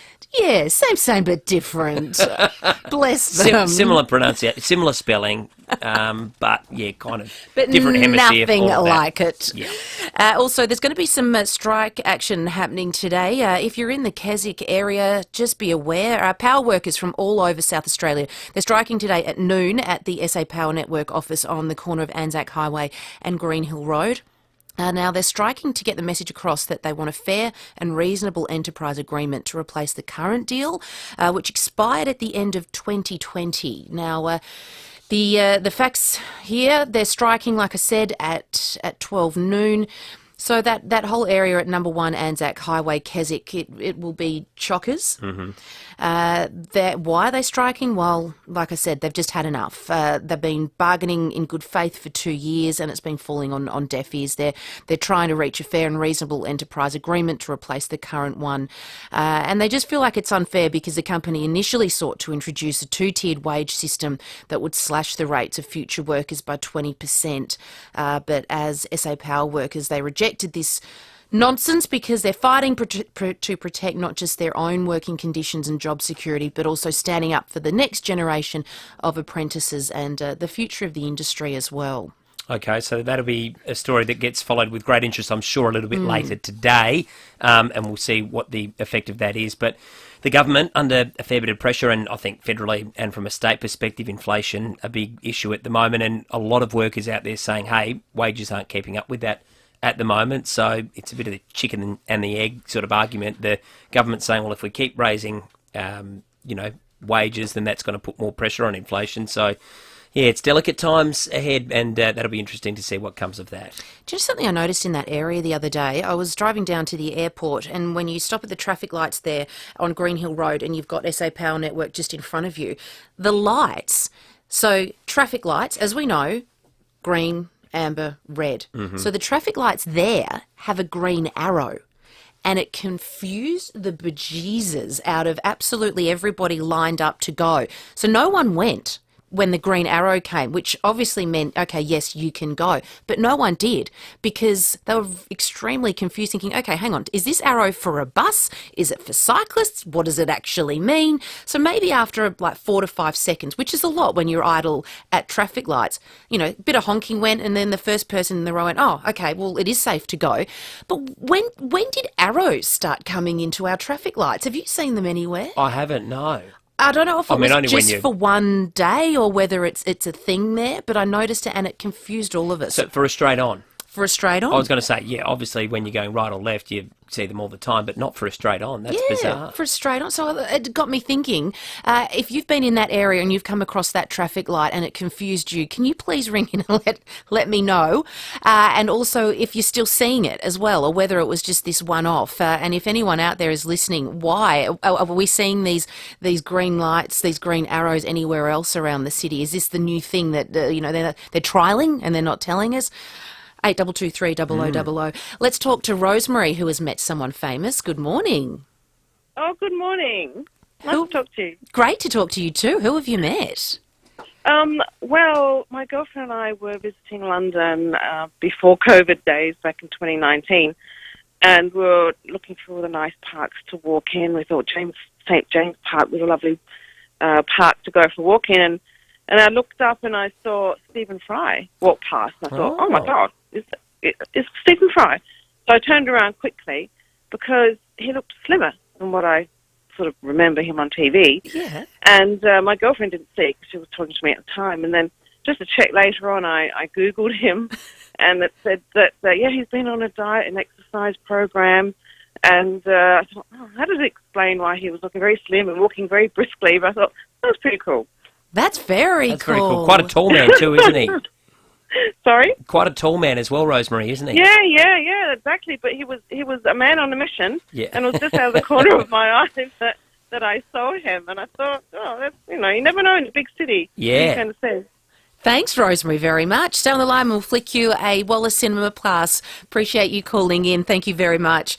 Have you run into anybody famous? You run into famous people all the time in your job. I mean, I guess we do. You've worked in the TV, radio game for a long time as well, Jade, and we're privileged enough to be able to, meet a lot of people, that work in the sporting field in particular, and that's always a real buzz. Yes. Being able to do that, rub shoulders with, some pretty important people and great people, and I guess hear their stories as well. That's always a lot of fun. I interviewed Sting before he took to the stage. Oh, that's a good one. That was excellent. Took to the stage at the grand final back in, I think it was 2016, before the Bulldogs and Sydney grand final. He just jumped off a plane. I think he'd done Jimmy Kimmel overnight, then got on his private jet, flew over. So I had a quick 3-minute interview with him. Oh, I nearly passed out. His BO was so bad. Oh, no. It was so bad. Come on, Sting, sort I was it like, out. Sting, you stink. Yeah. We're going to take a short break. We'll be back soon. At Seaton, look out for traffic lights malfunctioning on Tapley's Hill Road near Trimmer Parade. Ovingham, the level crossing lights are also playing up. That's Park Terrace near Hawker Streets. Egan Hills, look out for road plates in use on Shepherd's Hill Road near the high school. Speeds reduced there. And in the Parklands, Rundle Road is closed for 20s Terrace and Kettleville Terrace for the Illuminate Festival. Cameras today, Port Road, Cheltenham and Railway Terrace at Mile End. It's Good Life Health Club's end of financial year sale. Get 30% off select memberships and no joining fee. Hurry, ends June 30. Visit goodlife.com.au. T's and C's apply. Adelaide's most accurate traffic on 5AA. Leon Biner. Premier Peter Melanauskas at 5AA. John at Ingle Farm, you're talking to the Premier. What would you like to know? Premier, good morning. The news said you kicked 7 goals in a footy match one day, and I watched you kick one the other day, and your kicking form just didn't strike me as someone capable of kicking 7 in a game. 9 till 12 weekdays. I've got a pretty unorthodox kicking style, there's no doubt about that. So I can kick straight, but I can't kick over a jam tin. SSA as Leon Biner. SSA as AA. Some days are hot. Others, freezing. But with an Hitachi air conditioner in your home, you can be comfortable all year round. Hitachi has a wide range of inverter wall-mounted, ducted and multi-split systems to suit any home. Plus, selected models come with a 6-year warranty. So don't just get any air conditioner. Get what Hitachi has. Visit hitachiaircon.com.au now to find your local specialist installer. For over 38 years, Steinborner Automotive has always been well worth a trip. And right now, Steinborners are the place to go for top dollar on your trade-in. They will do any trade, and this month they are offering a further $1,500 bonus on all trade-ins. So go out to one of Steinborner's 8 locations for Hyundai, Mitsubishi, Ford and SA's best range of used cars. View all their used vehicles at steinborner.com.au. Steinborner Automotive. It's well worth a trip. Hello, Frank Walker from National Tiles. With travel restrictions lifted, our National Tiles buying team is back in Italy and Spain on a mission to buy the best, the very best. Yes, the absolute very best quality tiles from the very best European manufacturers exclusively for National Tiles. So for the absolute best European quality National Tiles for your home at Australia's very best everyday lowest prices, you must go to nationaltiles.com.au now. When it comes to home insurance, APIA's Home Excess Free Glass option means you can have things like windows, shower and pool screens repaired or replaced without paying an excess. The cat just broke the window. And now it's free for 1 year with a new eligible FIVEAA home building insurance policy. So little accidents are a little less trouble. That's FIVEAA value for you. Call us today on 13 50 50. Offer ends 1st of August. Covers fixed glass only. T's and C's apply. FIVEAA is an authorised representative of the product issuer AAI Limited. Read the PDS and TMD. Call for copies. Beanies, scarves, fluffy socks. Rummage through your winter box. Warm soups, oversized knits. Dig into those footy kits. Add getting your flu shot and staying up to date with your COVID-19 vaccinations to your winter to-do list. It's safe to get both vaccines at the same time, and it's never been more important, with people being more vulnerable to illnesses this winter. Book today at your GP or participating pharmacy and take on winter. Authorised by the Australian Government, Canberra. 9 News has the experience to break the news. Made in Adelaide for Adelaide. 9 News. You're listening to 5AA Breakfast. Jade Robran and Tom Wren. 22 minutes past 7 o'clock on this beautiful Wednesday morning. Great to have your company. Jade Robran and Tom Wren in the chair while Will and Dave take a well-earned break. Well, Tommy, the Adelaide Central markets, they're undergoing a bit of a facelift, Yes. a $400 million facelift. Lucky markets. And joining us is Jodie Canane, Adelaide Central Market General Manager. Jodie, great to have you on the show. Good morning. Thank you. Good morning, Jade and Tom. Well, you are still open for business. Absolutely. So the 70 fresh produce stalls that Adelaide knows and loves, we're trading as normal the whole time through construction. So there's no changes at the Adelaide Central Market. The Market Arcade, which was our neighbour for a long period of time, they have closed, and that is the space that is being developed. And when does that development actually start, Jodie, and how long will it take for it to be completed? Yeah, the development early works have commenced now, so the arcade closed on the weekend, and it will take around 3 years. So it's going to be an expansion of the central market on the ground floor. So the exciting news there is that we're going to get a bigger market with lots more produce and wining and dining and all the things that we know and love. But above the Adelaide Central Market will be a Market Square project, which will be where the apartments, hotels, commercial office, childcare, community spaces, and that will all be above the market. That warms my heart because I was worried that whole market area was going to lose the Adelaide market feel, because that can never, ever go. So that part of it remains the same? Absolutely. There's absolutely no change to the 70 stalls. We're trading as per normal. We've got wonderful traders that have been here for over 150 years. We've relocated a couple of the fresh produce traders that were trading next door. So they've moved into the actual central market, which was the Angelakis and Hagues and Let Them Eat and Scala Baker. They're all here. But all the traders that we know that have been here for generations, like Lucia's and Confined Food and Charlesworth Nuts, all of that fresh produce, all the same, nothing's changing, and everyone knows and loves it. We wouldn't dare touch it. Oh, that's great stuff. And what's it going to do to entrance points, Jodie? Will it change where people are able to access or exit the market? Yeah, so our entry and exit points, both for parking and pedestrian on Guja and Grote Street, are exactly the same. They won't change any time through the construction. The only thing is from Victoria Square, you won't be able to walk through what was the neighbouring arcade anymore. If you're pedestrian-wise, you'll need to come down Guja or Grote Street and then come into one of the normal Central Market entrances. So the car park will be same entrances, same exits. We'll have more than 750 car parks above the Central Market through the whole time of construction. So that will be exactly the same as well for customers. And just quickly, Coles is gone. Is anything going to be replaced with that? Eventually, in the construction, there will be a supermarket that will go above the Central Market, but that will be in 3 years' time. Great. Jodie, thank you so much. That is Jodie Canane, there, Adelaide Central Market.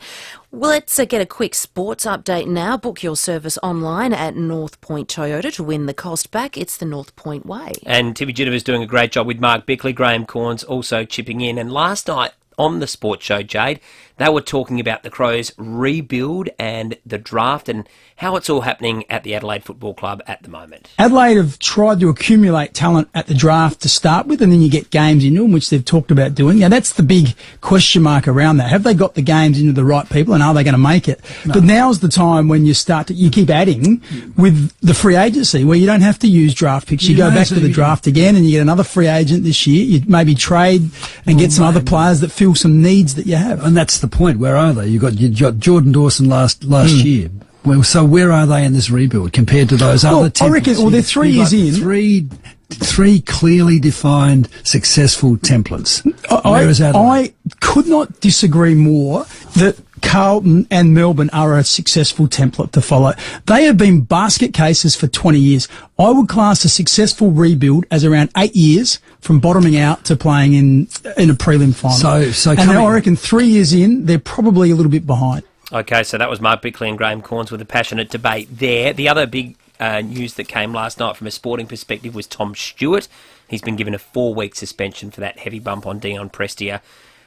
I reckon it's probably about right, maybe a fraction on the lighter side. I think he easily could have gotten 5 or 6 weeks, but he's gotten 4 weeks. So Tom Stewart will not play for the next month, and that includes a clash against Port Adelaide in 4 weeks' time. So it was very uncharacteristic. It was very uncharacteristic. He's a great player. They've probably taken his character into account for that as well. He's their best player, though, so that's going to hurt the Cats for a while. For sure it will. Well, we're going to take a short break, but coming up after the 7:30 news, we'll chat to a Mozzie expert. Stephen, we are going to answer your questions about why you're seeing so many more Mozzies, because they should disappear. It's not the climate. They're around when it's hot, not when it's cold. And then we'll chat with Todd Perry after 8 o'clock. Can you believe it? It's the end of financial year already. Hi, it's Callum here for Edwardstown Mazda. And if you're thinking about a new Mazda, now is the time to jump in. See the team at Edwardstown Mazda today for unbeatable end of financial year deals. LMVD 207 428. Hey, it's Cam and Ali with an important message about bowel cancer. So listen up. Bowel cancer takes more lives than breast, prostate or skin cancer. But 90% of bowel cancers can be treated successfully if caught early. That's why everyone aged 50 to 74 has a free test kit delivered every 2 years. If you have a kit, get to it. We've done it. It only takes a few minutes. And those few minutes could save your life. Need more info?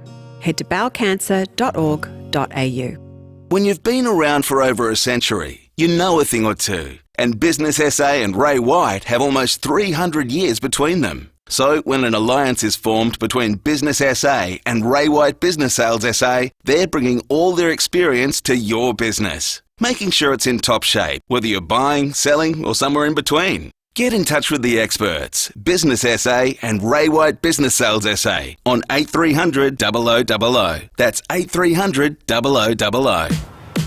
A walk is an amazing thing. All it really involves is putting one foot in front of the other. But spend a little time doing it and you'll make a big difference to the way you feel. If you can find just 10 minutes a day, that's less than the time it takes to play Bohemian Rhapsody twice. You'll end up in a better place, even if you only go around the block. A walk can work wonders. So start with 10 minutes today. A message from the Government of South Australia. Cars. We love them. From the 4x4 that takes you off grid, to the convertible sports model for long coastal drives, or your pride and joy that you love tinkering on every weekend. Whatever car you love, eBay has everything you need to look after it. With Australia's widest range of car parts and accessories, all at great eBay prices, you'll find any car part you need, no matter what you're looking for. Find it, buy it, fix it on eBay. Everyone's a winner. 5AA Breakfast is streaming live right now. To watch, simply head online to 5AA Facebook or search 5AA on YouTube. This is Adelaide's 5AA. Showers developing 14 today with the 7:30 news. I'm Mel Usher. Looking for the perfect winter exercise? Physio Extra offers clinical Pilates at 6 locations. PhysioExtra.com. A Toyota Supra was busted doing more than 100 k's an hour in Hope Valley last night. Senior Constable Kimberly Broad says it was clocked in a 60 zone on Grand Junction Road. Patrols located the car and driver a short time later at a service station nearby. So we've spoken to that lady. She's a 45 65-year-old woman from Redwood Park, and she's been reported for speed dangerous and her car impounded for 28 days. She also tested positive to methamphetamine and so may face some further drug driving charges. Lead dust falling from the ceiling has prompted a public health alert at East Marden Primary School. The problem is in the main building. Classes for students in years 5 and 6 have been moved to the gym for the rest of the term. SA Health and SafeWork SA are investigating. Ghislaine Maxwell has been sentenced to 20 years in a US prison for helping disgraced former financier Jeffrey Epstein abuse young girls. Maxwell was convicted in December of recruiting and trafficking 4 teenage girls for sexual abuse by Epstein, her then boyfriend. Victim Annie Farmer says the decision should send a warning to others. I just hope that this sentence can be another sign that voices are coming together and saying no more. If you commit these crimes, you will be punished. If you facilitate these crimes, you will be punished. If you are a bystander that looks the other way, you will not be allowed to continue to hold a position of power. In Texas, the San Antonio mayor, where 50 people have died in a botched people smuggling operation, is calling for justice for the victims. Mexicans, Guatemalans and Hondurans among the dead. 16 survivors are in hospital suffering from heat stroke and heat exhaustion. Ron Nirenberg has labelled the deaths a horrific human tragedy. I would urge you all to think compassionately and pray for the deceased, the ailing, the families, and we hope that those responsible for putting these people in such humane conditions are prosecuted to the fullest extent of the law. A coroner is due to hand down her findings into the deaths of Brisbane woman Hannah Clark and her 3 children today. They were killed when Hannah's estranged husband ambushed them and set their car on fire in February 2020. A 9-day hearing in March heard there were failings in police communication and training. And a temporary ban on parties at Airbnbs will be implemented globally. Barring disruptive events has led to a 44% decline in party reports. The ban was implemented following a shooting at one of its bookings, which killed 5 people. Now turning to 5AA Sport. 10-year warranty and 10-year capped price servicing at Agostino Mitsubishi, Nailsworth and Elizabeth. Here's Jace Kemp. Thank you, Mel. Let's start with tennis. And little-known Aussie Jason Kubler has pulled off a massive upset on day 2 at Wimbledon. Craig Gabriel reports. It wouldn't be out of line to refer to Jason Kubler as the Aussie battler. He's had to work hard for everything and fight to keep his dream alive, and there have been no gifts along the way. It paid dividends on court too. He came through qualifying and has upset the 28th seed Dan Evans 6-1, 6-4, 6-3, and that's earned him £78,000. Jordan Thompson, Ayla Tomljanovic, Alex Dimino and Nick Kyrgios also scored wins. To footy, and Geelong defender Tom Stewart has been suspended for 4 weeks for his hit on Dion Prestia. Cats teammate Tom Hawkins has told Fox Footy it was a brutal incident. I think 4 weeks is probably about right. As players, we make mistakes and we will continue to make mistakes. But the thing that's impressed me the most that's come out of it is the way that Tom Stewart's handled it. First and foremost, right from the word go, it's been about Dion and his health. Local marathon runner Jess Stenson is among 53 track and field athletes who have been added to the Commonwealth Games squad. The dual bronze medalist says this event is very special to her. It'll be my first as a mum, so that's extra special, and my husband Dylan and son Billy will actually be there. Yeah, that's great. That audio thanks to 7. And finally, the Matildas have drawn with Portugal 1-1. And that's the 5AA Sport. Now checking 5AA traffic. At C10, we've got traffic lights malfunctioning on Tapley's Hill Road near Trimmer Parade. Ovingham, the level crossing lights are playing up there. That's Park Terrace near Hawker Street. Eden Hills, look out for road plates in use on Shepherds Hill Road near the high school. Speeds reduced there, and we're getting busy South Road at Mile End. Cameras, Golden Grove Road, Golden Grove, and the North-South Motorway at Waterloo Corner. Weight Watchers 60% off sale. Make healthy happen and lose the weight for good. Get 60% off at www.com. Hurry, ends June 30th. Adelaide's most accurate traffic on 5AA. Now the 5AA forecast. Hitachi Air Conditioners. Be comfortable all year round. Visit hitachieaircon.com.au now. Heading for a top of just 14 today with showers developing. A shower or two tomorrow, 16. Friday, partly cloudy, 15. Right now, it's 9 degrees. More news as it happens on 5AA. You're listening to 5AA Breakfast. Jade Robran and Tom Wren. Good morning, 7:36. On this Wednesday morning, Tom Wren and Jade Robran joining you, taking you through to Friday because Will and Dave are on holidays. Tom, earlier in the morning we got a message from Stephen in Mount Barker. He said, "Good morning, guys. Have you noticed that mosquitoes seem to have evolved? I just got bitten again this morning. All my research says that they don't survive in temperatures below 15 degrees. Yesterday was 2 degrees outside and this morning 6 degrees. Please explain." So we thought, let's bring in the experts. Let's go to the experts. Kristen Messenger from Bugs and Slugs, good morning to you. Hi, Jade and Tom. How are you? We're great. Thanks for joining us. So any truth in this? Can they survive below 15 degrees? Well, look, mosquitoes are tenacious little buggers. That's why they've done so well, I guess. And, that's why so many people are annoyed by them. They've got lots of strategies to survive the cold. And because they are cold-blooded, which is true for all of the invertebrates, what that means is they can kind of switch themselves off and switch themselves back on again. So you only need a little moment of sunshine, and there are some species of mosquitoes that can kind of wake themselves up and get their groove on. Now, 2 degrees is really pretty cold for any invertebrate, but it's pretty cold in my house, and I breed a number of flies, and there's a couple of them, because they escape a bit, there's a couple of them that are flying around this morning, and it's freezing here.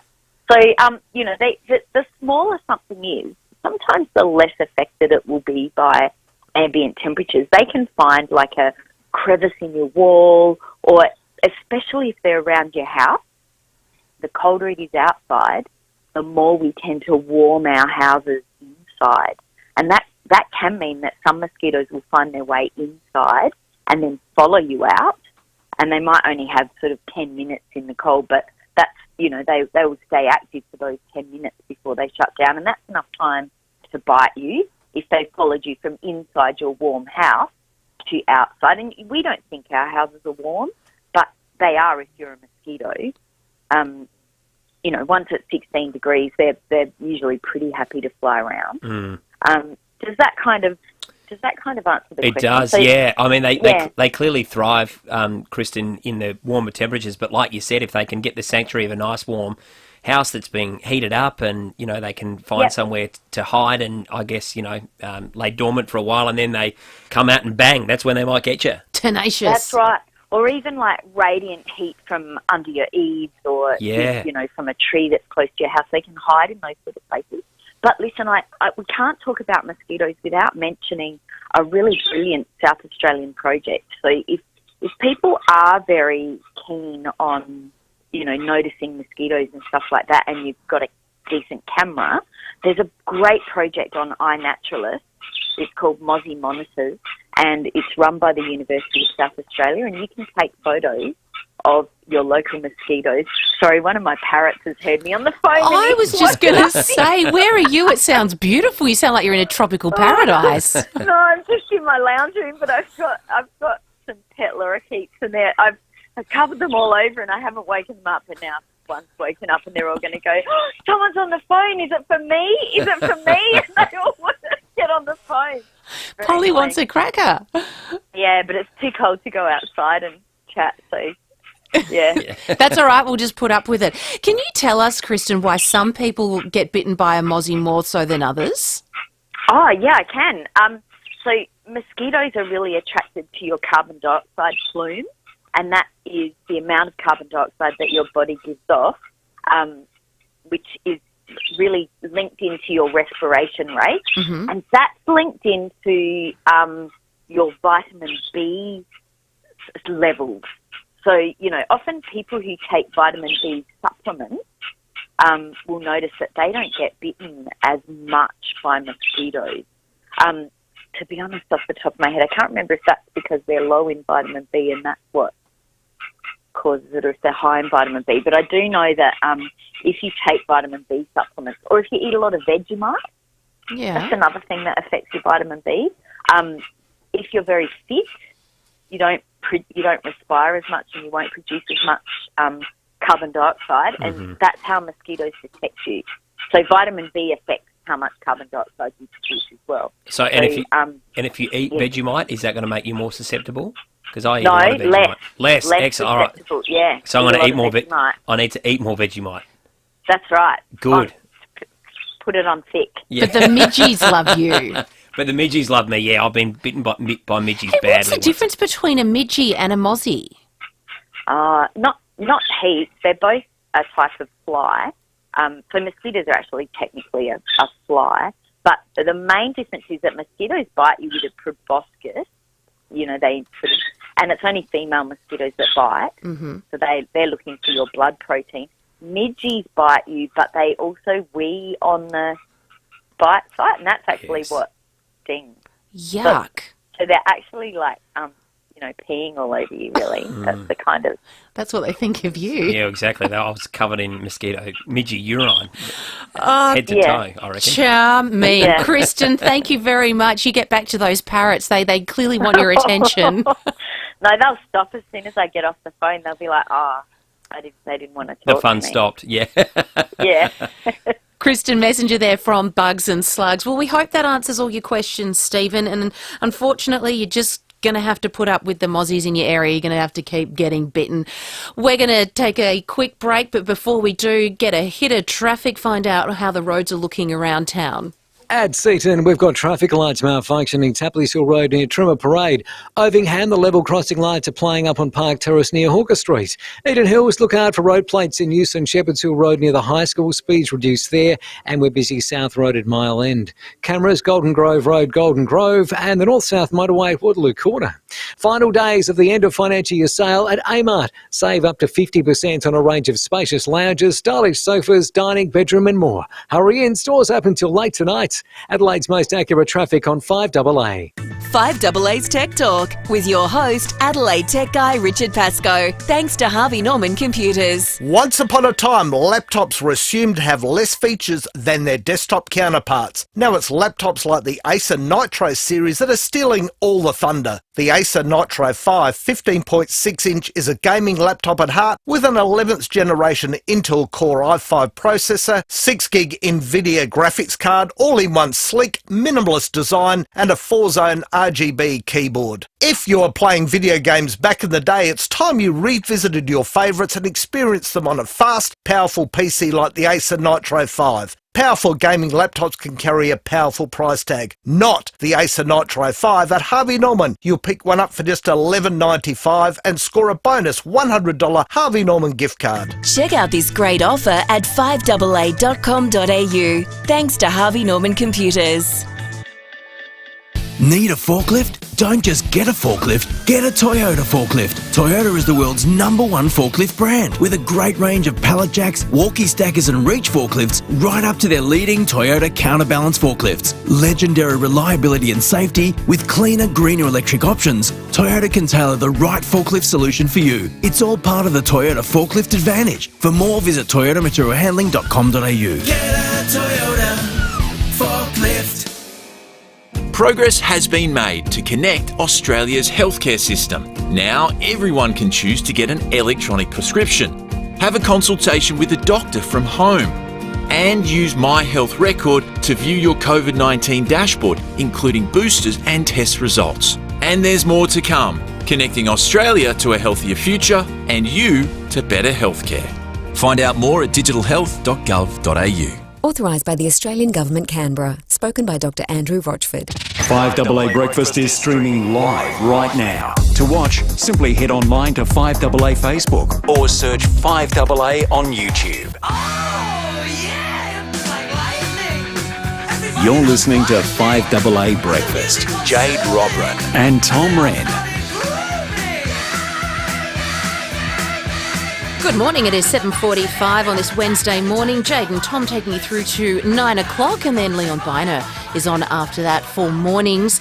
In a short moment, we will go to Tim Lester from 7 News to get the latest on the Ghislaine Maxwell sentencing. Loving your messages coming through on the Automasters text line. A couple of messages here in regards to those absolute morons that jumped on the Oval and ripped it to shreds, basically. It's just... why people do this, I don't know. North Pines Footy Club we're talking about. Hi, Tom and Jade. Jade's right. The sports oval damage should be fixed using the culprit's time and effort. If not found before repair, they should be assigned other damage elsewhere. They get bailed, lay in bed until late in the day before grouping together to cause havoc, while the community have to restore the damaged areas, etc. Get them up at it at 6 a.m. Consequences should be applied. Thanks, Anne. A couple of others as well, Jade. One here. One game of the player's suspension should be held over until the next time the player is to go against the team of the player offended. Now, this is with regards to Tom Stewart, who was suspended for 4 matches. I don't mind that idea, actually. So basically saying, he's been suspended for 4 games, but none of those are going to be against Richmond, so Richmond get no sort of benefit from the Tom Stewart suspension. He was able to play the rest of the match against the Tigers and was best on ground. So that's not a bad text, interesting one. I guess the only issue is if a player's in their final season and they're not due to play that team until the following year, then they're not going to have to serve that match. Point. Yeah, a bit of a moot point, spot on. And people loving that chat that we just had about the mozzies and the mosquito expert, Kristen, who was fantastic. She was great talent, wasn't she? She was fantastic. I loved all her birds in her living room. Imagine waking up to that every day. I know yesterday Sue messaged in, she said she couldn't wait to hear all the Maggies singing a little choir song to her, but imagine waking up to the parrots every day. I'm not sure. Have a conversation. I know. I'm not sure. I'd love it. After a while it'd get a little bit annoying, but each to their own. My sister's actually got birds at her place. They've got parrots and they've got chickens. Fresh eggs, great, but you'd never get lonely, though. You could just have conversations with your bird. Yeah. Oh, Stephen, that's our pleasure. He just mentioned to say, thank you so much, Jade and Tom, for the Mozzie info. Well, sorry we were the bearer of bad news, though, Stephen, because you're still going to get bitten every day. They ain't going anywhere. Yeah, spot on, and they're going to come back when it gets warmer. Speaking of which, though, it's going to be quite cool for the next few days, Jade. For the rest of today, showers developing. We had a beautiful day yesterday, albeit a cold start. Anywhere from 4 to 6 millimetres of rain today. Tomorrow a shower or two. 16 degrees, so slightly warmer. Partly cloudy for Friday, 15 degrees. Looking okay for the footy. On Saturday, we've got that match between Adelaide and Melbourne. Twilight match. It's going to be cloudy, 14 degrees. So make sure you rug up, but it doesn't look like we're going to have too much rain. Maybe a slight sprinkle, but looking pretty good. Down to 13 on Sunday, so very chilly, and that is going to be extremely cold, partly cloudy. Then up to 15 next Monday, 15 degrees, partly cloudy, and 16 partly cloudy for next Tuesday. So today looking like it's probably going to be the wettest of the lot for the next 7 days or so. Beautiful, Tommy. Got some music info here. Tina Arena has been announced as a special guest for Billy Joel's concert in December. How cool would that be? Billy Joel rings you. Hey, I really like your style, really like the sound of your jib. Can you come and join me on stage? Billy Joel is doing an one-only show in Australia, as we know. It's going to be in Melbourne at the MCG, the one-off music event. It's part of Always Live, which is a Victoria-wide celebration of contemporary live music. Billy and Tina's concert is on December 10. That'd be a dream come true, wouldn't it, as a musician, to get called up by an all-star guru of the times. Yeah, he's the best. I was listening to Piano Man on the way home last night. Love Billy Joel. He's absolutely brilliant. And Tina Arena, of course, the ties with the Adelaide Cabaret Festival, a fabulous musician herself. So, that is super exciting news, which is great. I saw Billy and Elton John play together when they came to Adelaide. I was so young, I can't remember when, but I went with my mum, and she obviously had some tickets and couldn't find anyone better to take. 15, 20 years ago, maybe? Oh, long time ago. I was young, and remember thinking, who are these guys? You're still young, Jade. So young. Yeah. But then had this newfound appreciation of these two gurus, and to this day you look back and go, wow, I was so lucky. If only I knew at the time, in the moment, how lucky I was. Wowzers. We're going to have a bit of a laugh now. We're going to go to our best of Blakey. Aussie Fast Transport Solutions, interstate freight, distribution, warehousing and local Adelaide couriers. Call Aussie Fast 13 64. Now, the latest news with Wallace Fogg. Good morning, early risers. This is Wallace Fogg with another FIVEAA News Update. The 64th Annual Grammy Awards were on yesterday with all the big stars of music attending. Justin Bieber turned up wearing a suit that was 3 sizes too big for him, wore boots that you would wear in the pig iron smelting area of a BHP refinery, and a pink knitted beanie. His wife Hayley was dressed beautifully and looked like a human being. It's widely understood that most of these people are devil-worshipping, coke-snorting freaks who do a bit of music in their spare time. In other news, OTR has announced that it will accept cryptocurrency at its outlets from July. Peregrine Executive Chairman Yasser Shahin said his company was responding to the rapid growth of cryptocurrencies in recent years. He was then asked, what's the difference between a Bitcoin, a Bitcoin, a Bitcoin, a Bitcoin, and a Bitcoin? He said, up 12%, down 30%, up 60%, down 80%, up 90%. And finally, the Adelaide Advertiser yesterday published its list of Adelaide's best-dressed people. It was a comprehensive list of identities most of us have never heard of, although Amanda Blair was included because she chooses to wear pre-loved second-hand clothes she finds on Facebook marketing places, amongst others. The fact that a lot of entries looked like they dressed in normal everyday clothes you'd see walking down Rundle Mall at lunchtime didn't exclude them from the list. Next week, they'll be publishing their list of people who know how to look good wearing their favourite second-hand Hessian potato sack, or for wet weather, a selection of colourful Glad garbage bags. And that's the news for this Tuesday. I'm Wallace Fogg. More 5AA news coming up at 8 o'clock, or as close as we can get. Thank you, Blakey. We're going to take a short break. Hey, it's Callum here. It's not by chance that Edwardstown Mazda is located bang on South Road. They wanted to make it easy to get your car serviced. Any make or model. Make a pit stop at Edwardstown Mazda. It's gotta be edwardstownmazda.com.au. If you're an RAA member, visit Lordman & Pank and get $100 off prescription glasses and prescription sunglasses when purchased as a complete pair. Offer ends July 17. Minimum spend $350. Exclusions and T's and C's apply. Lordman & Pank. We care for eyes. Once a year, there's a word you can read but can't quite pronounce. Efi? E-offy? EFI? It's EOFI. And this end of financial year, it's easier to just say eBay. eBay is bringing excitement to your EOFI with all the best deals in one place.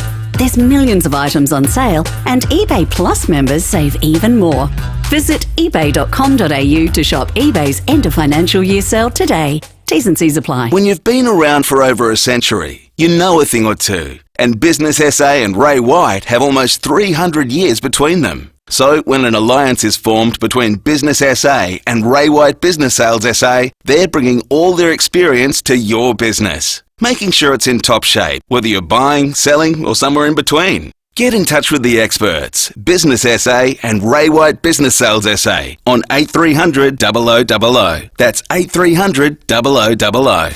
9 News has the experience to break the news. Made in Adelaide for Adelaide. 9 News.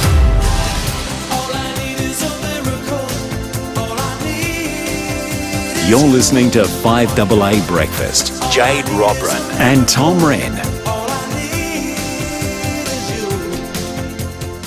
6 minutes to 8 o'clock. You're joined by Tom Wren and Jade Robran on this beautiful Wednesday morning. And for your chance to win a double pass to illuminate Adelaide light creatures, give us a call and let us know about your famous encounter. Who is someone famous that you've run into, a celebrity that you've seen perhaps on the streets? Andy from Henley Beach has called in. Hey, Andy. Hey, guys. How are you going? Really good. Who have you met? Well, it was 5 or 6 years ago back when we were on holiday in Vegas. There was a small show, nondescript show, probably 150 people in the room in the hotel. And all the old musos from back in the day, Motown, etc., were backing musicians for a show. There was only a couple of hundred people max in the room. Mm-hmm. And one of these ones was Eddie Van Halen. Oh, cool. So I'm sitting going, surely not. Yeah, Google, yeah, it is. Show was finished. We were walking through the hotel, just having a drink, me and the missus, and he came walking towards us, carrying a couple of guitars, an old bandana on his head, just walking. We said hi. He stopped for about 20 minutes and spoke to me and my missus about Scotland. Fantastic. Real gent, down to earth guy, took the time to talk to you, and sadly no longer here. No, of course, he died, unfortunately, of cancer, didn't he, in October 2020 at age 65. An absolute rock legend. Love that, Andy. Let's talk to Peter in Paraka. Morning, Peter. Good morning. How are we, guys? We're Good, thanks, excellent. Who have you met?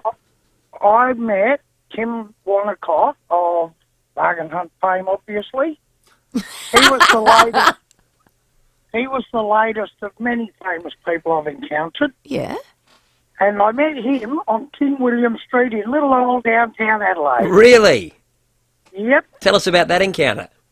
Oh, he was just walking along and I was in there working and stopped and had a chat. That's so cool. Did he give you some auctioneer expert advice, or did you have a little antique on you or something? No, nothing like that. But I've also met, like, some of the world's greatest motor racing drivers throughout my years' involvement with motorsport. Mm-hmm. You know, people like Jack Brabham, Alan McNish, AJ Foyt, plus legends in Australian motorsport like Perkins, Ingle, Bouncy, Stave. Hundreds of them. That's so cool, Peter. It's that delicate moment of, do you just sit in the moment and have a conversation with them, or do you do the fan thing and say, can you sign something? Can I have a photo with you? Hi, Francis. Good morning. Good morning. It's chilly this morning. It is. I met Mohammed Al Fayed in Harrod's basement. I was there with a friend, walking around admiring everything and listening to the opera singing pizza maker. Yeah. And we turned around and this man came straight up to me, put his hand out and said, "Hi, I'm Mohammed Al Fayed and I'd like to welcome you to my store." Oh, my golly. And my friend, who had lived there for 30 years, afterwards said to me, "I have never met anybody famous in London." And I was there for, 5 minutes. And here you are with this incredibly wealthy businessman in front of you. He strikes me as someone that would have an amazing aura and be quite soft. He had a lot of people around him. Mm-hmm. And apparently he wanders the store, well, he did when he owned it.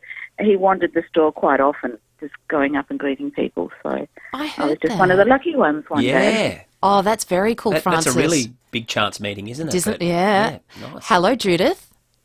Good morning, Jade. Morning, Tom. Great to have you on the show. Who have you met? George C. Scott. Unfortunately, now he's deceased. He was in that famous movie Patton. Yes. Yes, and I met him in Las Vegas, actually. I was there with my husband and sister-in-law, and they were in playing the slots, of course, and I was sitting out on some steps out the front of a casino, and this guy come walking towards me, and my jaw must have, and I just looked at him, and he said, "Hello, how are you going?" And when I spoke to him, he just instantly sat down alongside of me, and because the Australian accent, obviously, and we spoke maybe for 10 minutes, I suppose, asking me all about Australia and all this sort of thing, and the usual, I'm going to come there one day and all this sort of stuff, but lovely man. You did well to recognise him. He was also well known from The Exorcist 3. I don't know that I'd know him if he crossed my path. No, me either. That's a good effort there by Judith. Definitely. We got Troy on the line. Good morning, Troy. Who have you met? I met John Fogarty back in '98 at Tandanya Gallery, where I worked at the time, on a Saturday afternoon. It was just before his gig. He went out with his manager. The guy at the retail shop in front of the building came in and goes, "Troy, that's John Fogarty." I said, "No, it's not. It can't be." And he goes, "Yes, it is." So I went up to him and I said, "Oh, how you going?" And he goes, "How are you?" And so he put his hand out. I shook it. And I said, "Oh, what's your name's John, isn't it?" And he goes, "Yeah, my name's John." And I said, "Oh, Creedence Clearwater." He goes, "Oh, yeah, excellent." And he goes, "Oh, what's that ambient music you've got in the background? I hear a lot of it in the States." I said, "It's the didgeridoo. It's like the sound of the indigenous, it's indigenous musical instrument." So I explained it to him. So then I went to the front of the shop and got one for him, and I started playing it because I play it.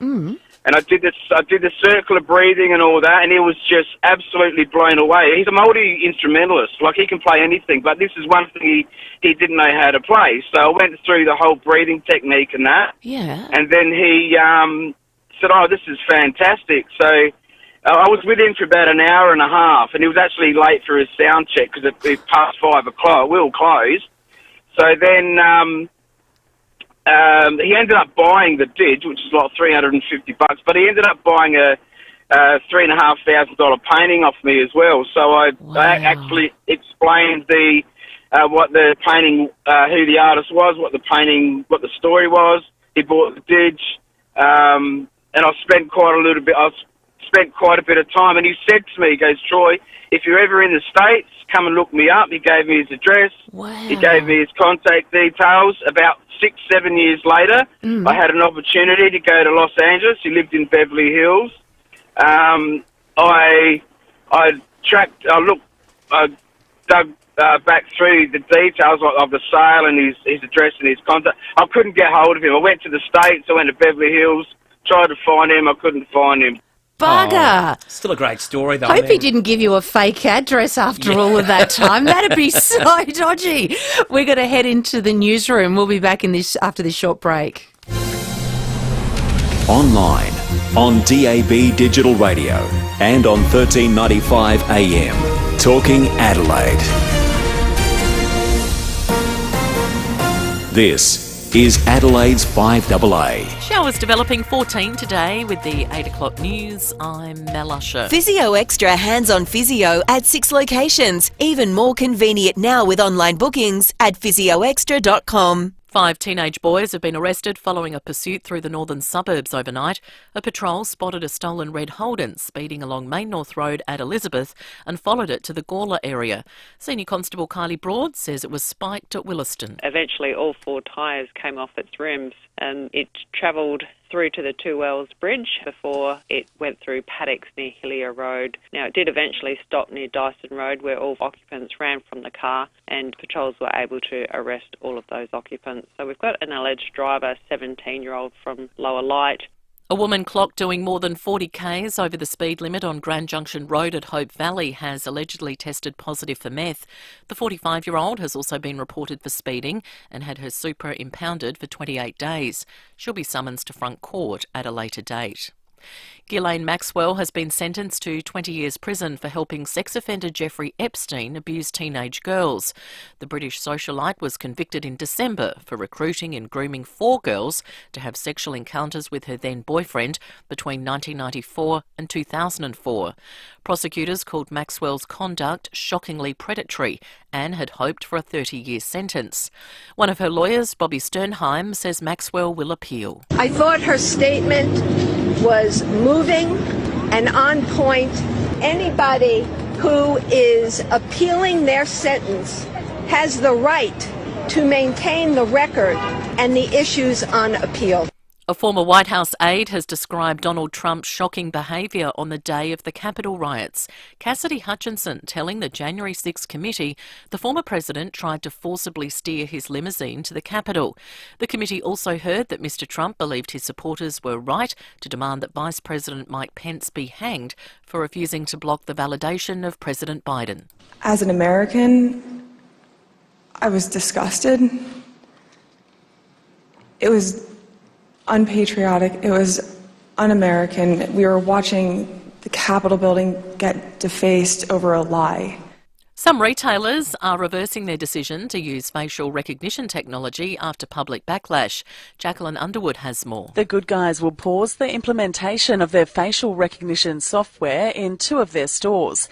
They will await a decision from the Australian Information Commissioner into a complaint by consumer group Choice against the 3 retailers for not adequately disclosing their use of the tracking technology.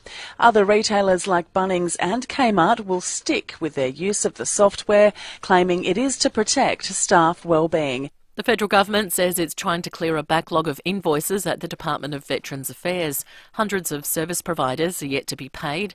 New Minister Matt Keogh says he inherited around 77,000 unpaid invoices.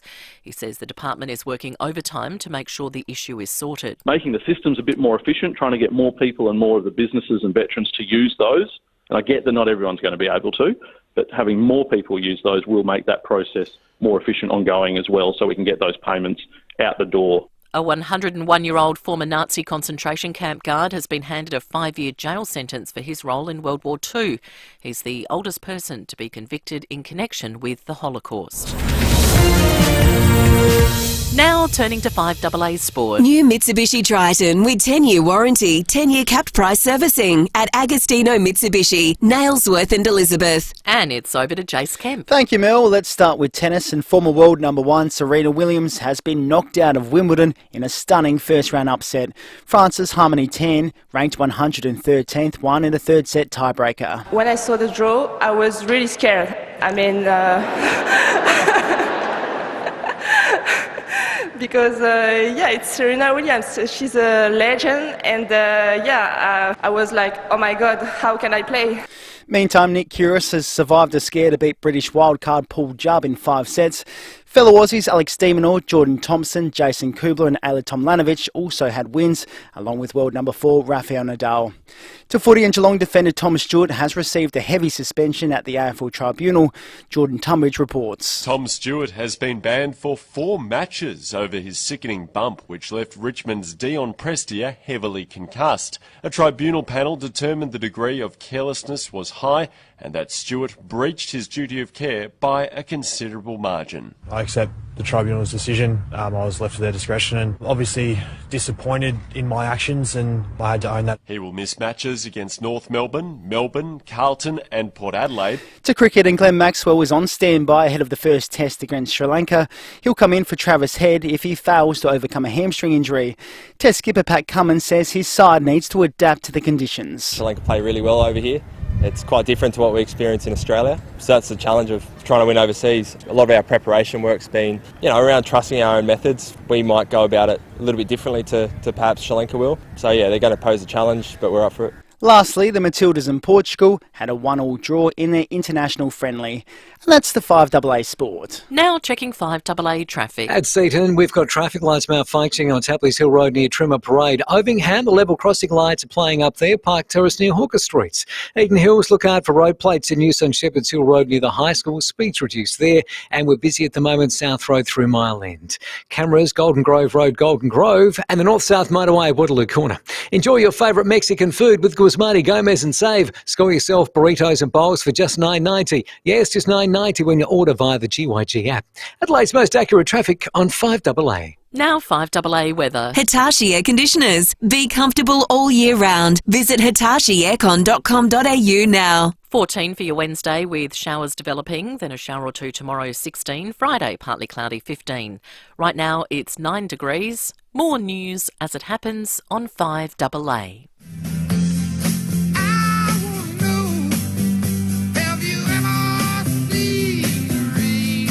You're listening to 5AA Breakfast. Jade Robran and Tom Wren. There he is, a bit of John Fogerty. How good is that song? Brilliant, and good work by our man Sammy Detto for getting that in. We were just talking about John Fogerty and that great story that we had just a moment ago. Famous people you've met. Troy called us in and had a great chat to John when he visited his store. So that was a little bit of credence there to bring us in. How quickly can you turn around Bad Moon Rising? Come on, quick gun. Really put him to the test now. Let's talk to Steve, who's called in from Hackham. Good morning, Steve. Who have you met? I've actually saved someone's life. A guy named Richard Breyer, who was a leading British actor. I was in Christchurch in New Zealand in 2003. I just retired from the South Australian Police Force here. And on holidays by myself, and I was in the square there near the church that got destroyed. There was a couple standing in front of me, and they were on the curb, and there was a bus about to come, and they were both engrossed in the conversation, and I put my hand on his shoulder as he was about to step off the curb as the bus came past, and said, "Hey, be careful." And he turned around and said, "Oh, thank you very much. I could have been killed." And it was Richard Breyer, and I recognised him straight away because my mother was a fan of Monica the Glen and the other show he was in. The Good Life? Keith. Yeah, that's it, The Good Life. So they were very, very grateful, and we were both staying at the same hotel across the road. So they said, "What are you doing now, Steve?" And I said, "Nothing." you come into lunch with us, and we sat down for a couple of hours, had a few beers, talked about different things. I asked him about Paul Eddington, who was a good friend of his, who died of that horrible disease. And then he said to me, "What are you doing tonight?" I said, "Nothing." And he said, "You've got Dress Circle tickets to our..." They were doing a show, a two-person show, husband and wife show in Christchurch. So I got tickets to that, and then they had me backstage, and it was a good night. And he said, "If you're ever in London, look me up. I want to catch up again." So it was just a spirit of the moment thing. I could see the bus coming, and it was not that far away, probably about 10 or 15 metres, and he's about to step off the curb. Wow. Holy smokes, isn't that incredible? Well done, Steve. There it is. He's on the money. If anyone can do it, Sammy can do it. Good morning, Gabby. Who's the famous person that you've come across? Which one do you want to know? Yeah. Oh, how many? Go your best. Well, let's start the story off. When Madonna came to us at Adelaide and she did the Girly Show tour, I happened to meet her, and I got a VIP pass, and I had breakfast and lunch on a plane the next day. That led Okay, hold up. Hang on. How did you get on that plane? I was actually invited by a guest, by the flight manager. Cool. And that led to a 20-year adventure, which ended up going over to the United States, and I ended up meeting, you name it. I worked in 17 feature films, 16 teleproductions, 3 rock videos, 4 repo commercials.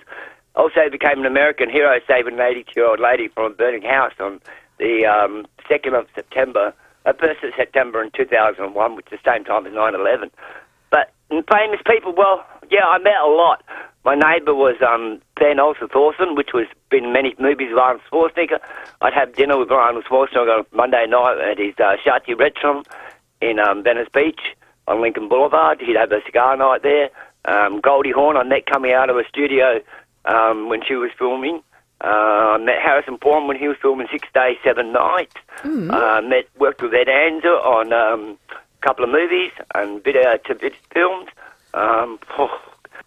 That is incredible, Gabby. So I think he needs to have a Hollywood Walk of Fame, the star just there. his own. And then when someone says to me, "Jade, have you met someone famous?" I'm going to say, "Yeah, Gabby."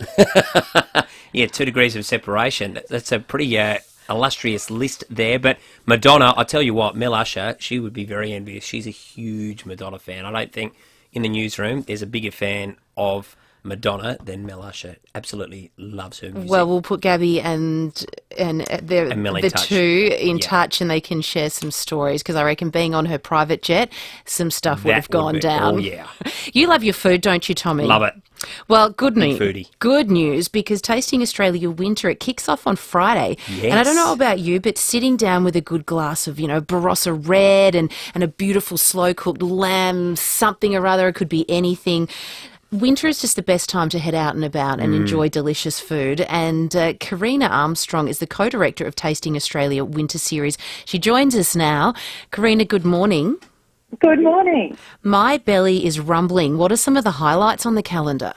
Oh, there's some amazing events on, but the best part is that you can really travel around our beautiful state during July and get to enjoy some great events. So Kangaroo Island all the way through to Inner City, Anchovy Bandit, or you can go out to the Barossa, enjoy Soy 38 out in the Barossa, and then all the way over to Streaky Bay to see our festival patron Simon Bryant in action. It's a great series. And Karina, it goes for the entire month as well, so there's plenty to choose from. Yeah, there are. There's 30 events that have been curated, and they're a really good range of events. We always try and offer some different experiences, some immersion, and of course showing off our great produce and talent that we have here in South Australia. So how does it differ from Tasting Australia? Because that's only just wrapped up, so it's cold out there. What a way to coax people out of the house. How does this one differ? Oh, I think you hit the nail on the head. It's just that idea of a beautiful, warm venue, glass of red wine, coming out. And of course, we're not activating our big town square for this one. This is our winter, warm, get out, see the state moment. Does the event track big names like, Tasting Australia does? Have you got some, superstars in town? Oh, absolutely. Absolutely. I think one of the most amazing things about Tasting Australia is looking at our own talent here in South Australia. We've got Jake Kelly down at Arcade. He's on the watch list for the world's top 50 restaurants. Yeah, he's and amazing. He's down in Norwood. So what we actually have here in our own state, and Simon Bryan, he's world-renowned. He's, such a treasure for us. He's an amazing cook, and he's a really good communicator about food, about the ethics of food. So what we have here in South Australia is incredible, and that's a real highlight of the Winter Series. And Karina, where can people actually find out about the participating venues and where to go? So just jump onto the Tasting Australia website. All the ticketing's there. Super simple process just to buy tickets online. Hey, Karina, I'm guessing lettuce isn't on the menu. How's the industry coping with all these food shortages? Well, another great thing, so many of our restaurants, we all grow our own food now, so that's a really good step around that we've all found. Of course, there is pressure on the cost of what we call the cost of goods sold in restaurants at the moment, the price of meat, vegetables. There's obviously supply issues and energy costs, so it is definitely putting some pressure onto the industry that's already had a fairly challenging few years, to put it politely.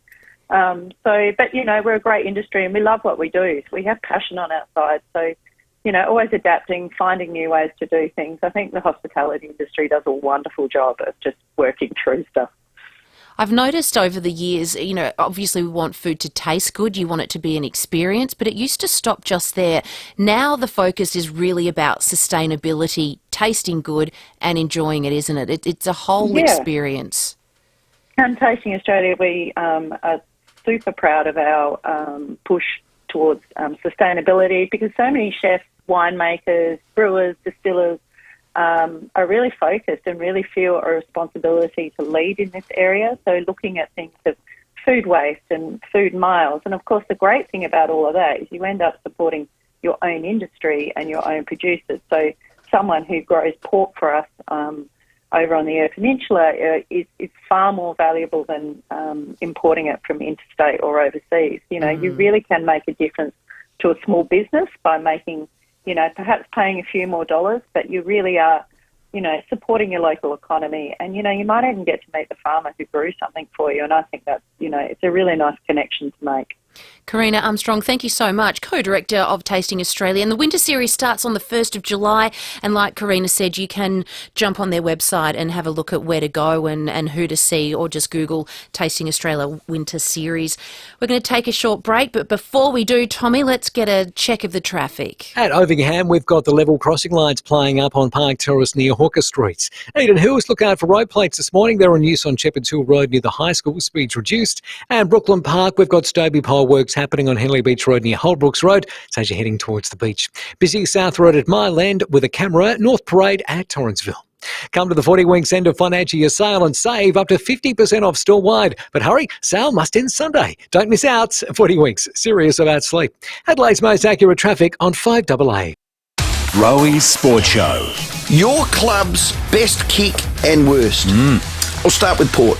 Port's worst kick in their club is Ollie Wines. Yeah, that's surprising, isn't it? 30% of the time, he hits a target. The worst kick of every team in this list. They're all good players. Returns July 11. The Crows, worst. By FIVEAA, Ben Keys. Yep. 38.1%. The key to that is, if you're a good kicking team, you win football. Rowie Sports Show on 5AA. Here's a fact worth listening to. 98% of clients surveyed agreed that Connect Hearing listened and tailored their products and service specifically to their client's lifestyle. Some of that's down to Audeo Life, the world's first waterproof rechargeable hearing aids. I can hear on a boat. I can hear in the shower. I can even hear when I swim. That's gold. For gold service listening, even in water, contact Connect Hearing for a free 10-day trial at connecthearing.com.au. Attention dilly-dalliers. If you thought you'd run out of time to score a great end of financial year deal on a new Volkswagen,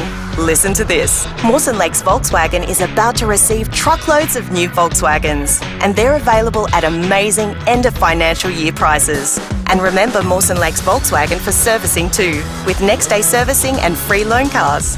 Don't dilly-dally, dawdle or delay. Get a great deal on Volkswagen now. Mawson Lakes Volkswagen, just a short drive from the city. 1 in 6 Australian children live in poverty. It can block their progress at every turn and they fall behind at school. But imagine what they could do if they were just given the chance. I could be a teacher, helping others. Or a scientist, curing scary diseases. Please give 8-year-old Anna the vital learning support she needs to achieve all she's capable of. Make an urgent tax-deductible donation by June 30. Search the Smith family now.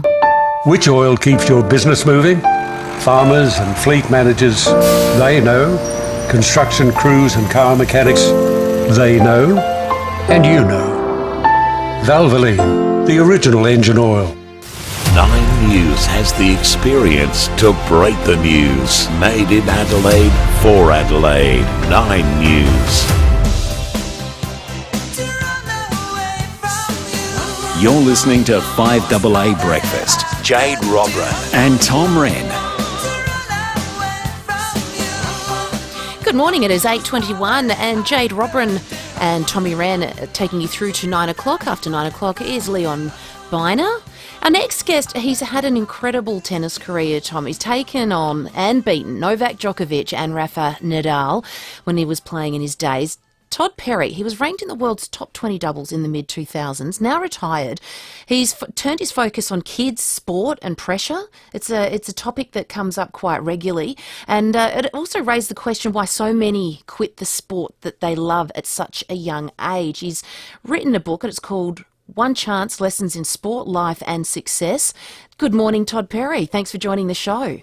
Yeah, good morning. Thanks for having me on. Now, there was a stat that pricked your ears to write this book. What was it? Yeah, it was a Tennis Australia stat that came out in 2017 that 73% of kids that were playing tennis tournaments at the age of 10 were then no longer playing at all at 14. Is it burnout? Absolutely, burnout, yeah. And mismanagement of the young player and simply playing too much. And then I think the quality of the sessions, it just drags out and, you know, young kids 10, 11, 12 years of age are playing 15, 16 hours a week, which is, yeah, obviously just simply too much. And that statistic doesn't lie. And Todd, is this something you think is more commonplace for an individual sport like tennis? I know there is doubles, which you are obviously extremely good at, so there is that team aspect. But is it more commonplace in a sport like tennis, which is more individual focused, though, than perhaps a team sport? I think it is, but obviously just all kids' sport just seems to be getting so full on now and more professional as a young age, and each sport is expecting so much from each individual. So, and as a result of that, I think that's why the burnout rates are so high. But yeah, I think tennis, obviously being on your own and playing singles, you know, you don't have your teammates to rely on, and if you don't play well, you lose, right? But in team sports, you can still maybe not have a great individual performance, but your team still wins. Yes. Where does the pressure come from? Within? Parents, coaches, outside? I think a lot of it is parents, but it seems to be in tennis as well at the moment that it's coming from just coaches just giving advice to kids to play more. Which to me obviously benefits the coach from a financial point of view, but it's just certainly not the right way it certainly doesn't have the best interest of the player at heart. God, tennis can attract these parents, can't they? It's got a good track record. It definitely does, yes. Definitely does that. And it seems to have gotten a bit worse over the last probably decade. And yeah, unfortunately, that's the nature of the beast with tennis. But I think, you know, one parent sees that one kid might be playing 12 hours a week, and the response to that is to play 14 hours a week. Whereas they look at more, whereas more is certainly not necessarily better. So I think it's really important for parents to look into who is their coach and do some real research into how can we do it better, and then potentially spend less time on the court, but make our time more effective. And Todd, why is that pressure? Why has it gone up so much, do you think, over that past decade that you talk about? Is it because, you know, coaches potentially see, I guess, a meal ticket at the end of it, that a player might break it into the world circuit, might, you know, make the lucrative dollars that are on offer. Why have things ramped up, do you think, much more so than perhaps when we were kids? Yeah, I think when we were younger, we just played and it was fun and we enjoyed it. And all the tournaments that I played, sure, we competed hard against each other, but then we were all mates off the court, and we obviously a lot of the tournaments were at Goodwood, and we'd just go across and kick the footy, and we'd all be just mates. But now it just seems that everyone's almost the enemies against each other, the parents, the kids, and that's really sad to see. And I think that's another reason why, it's becoming more competitive, but it's just not as enjoyable, and that's why, there's so many kids stopping just because they're not playing for the right reasons, and they're playing because parents or coaches are forcing them to play more rather than being driven themselves and wanting to learn and get better. They're the reasons why, I think. And there's a lot of kids that are just simply playing sport that they don't even really enjoy because their parents are making them. I feel like a lot of parents are living their failed dreams through their kids, which is pretty pathetic. We had a sports game the other day and it was grade 3s, and the umpire of the opposition team started yelling at this young kid who was the umpire. I was doing laps with my dog around the oval, and one of our parents actually called him up on it. Anyway, it ended up being this massive argument on the sidelines, and I just turned to our opposition parents and I was like, "Oi, not in front of our kids, stop this. They shouldn't be exposed to this." There is a real ugly side to sport. It's not our kids, it's the parents. Yeah, I agree. And it'd be great if the parents could just watch and enjoy their kids playing sport and let the coaches coach, because that's what they're there to do. But I mean, every parent's got a story, don't they? About they do. And it seems to be younger and younger. And I guess with tennis, now there's these 10 and under tournaments and the Super 10s and whatever, and they're just so young, and it's so competitive, and they're just so young, and the kids just can't handle it. But they're not born to. They're too young to. Exactly. They're in year 5 and 6 at school for a reason, right? Yeah. But we're expecting them to handle pressure like adults, and that's where I think the fun aspect of playing has gone out of it, and it's just become way too serious too soon. And Todd, your book, One Chance, sort of navigates and talks through some of the methods, I think, and ideas behind perhaps navigating some of these tricky paths for kids and for parents, and how to perhaps, adjust from playing at a fun level and also a professional level. Yeah, absolutely. So it's a lot about my sort of story and the lessons I learnt through travelling and playing for a long period of time, and then some real educational stuff for parents around just managing the young player and just having a really good balance through their team, so they do stay in the game, and then they still have a chance to do some great things with the game if they're still in the game at 18, whether that's going to college in America or travelling around Europe with their mates and playing club tennis in Europe as well. But there's a lot of messaging and educational stuff around that side. Todd, I just want to quickly ask you about Wimbledon. You've been there, you've played. I believe you're still the record holder of the longest match to ever play there in history. Kyrgios, he's just stepped off the court. He spat, which I think is just as bad as swearing. He asked for the disrespectful fans to be ejected. You want to like this guy, but you just can't sometimes. What do you make of his display at Wimbledon? He's an interesting one, Nick, isn't he? Yeah. It's great he gets people talking about tennis, but I think when he complains about fans being disrespectful, I think it's got, hang on. I think he's incredibly disrespectful to the game at times, and that's come about this week with just when he was complaining about the doubles being best of 5 sets. Yes. It's like, Nick, it's been best of 5 sets for 130 years. They're not going to change it for you because you want it to be best of 3. But, look, he got through, and he's an enormous talent. But, I just find him, as I said, it's great. He gets non-tennis people talking about the game, but in terms of in the locker room with the players, I think his respect is getting lower and lower. Todd Perry, thanks so much for joining us. One Chance, Lessons in Sport, Life and Success by Todd Perry is available through Booktopia and also Amazon.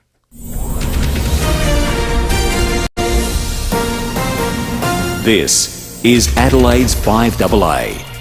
Showers developing 14 today with the 8:30 news. I'm Mel Usher. Looking for the perfect winter exercise? Physio Extra offers clinical Pilates at 6 locations. PhysioExtra.com. A public health alert has been issued at East Marden Primary School after lead dust fell from the ceiling of one of the buildings. Classes for students in years 5 and 6 have been moved to the gym while remediation work is carried out.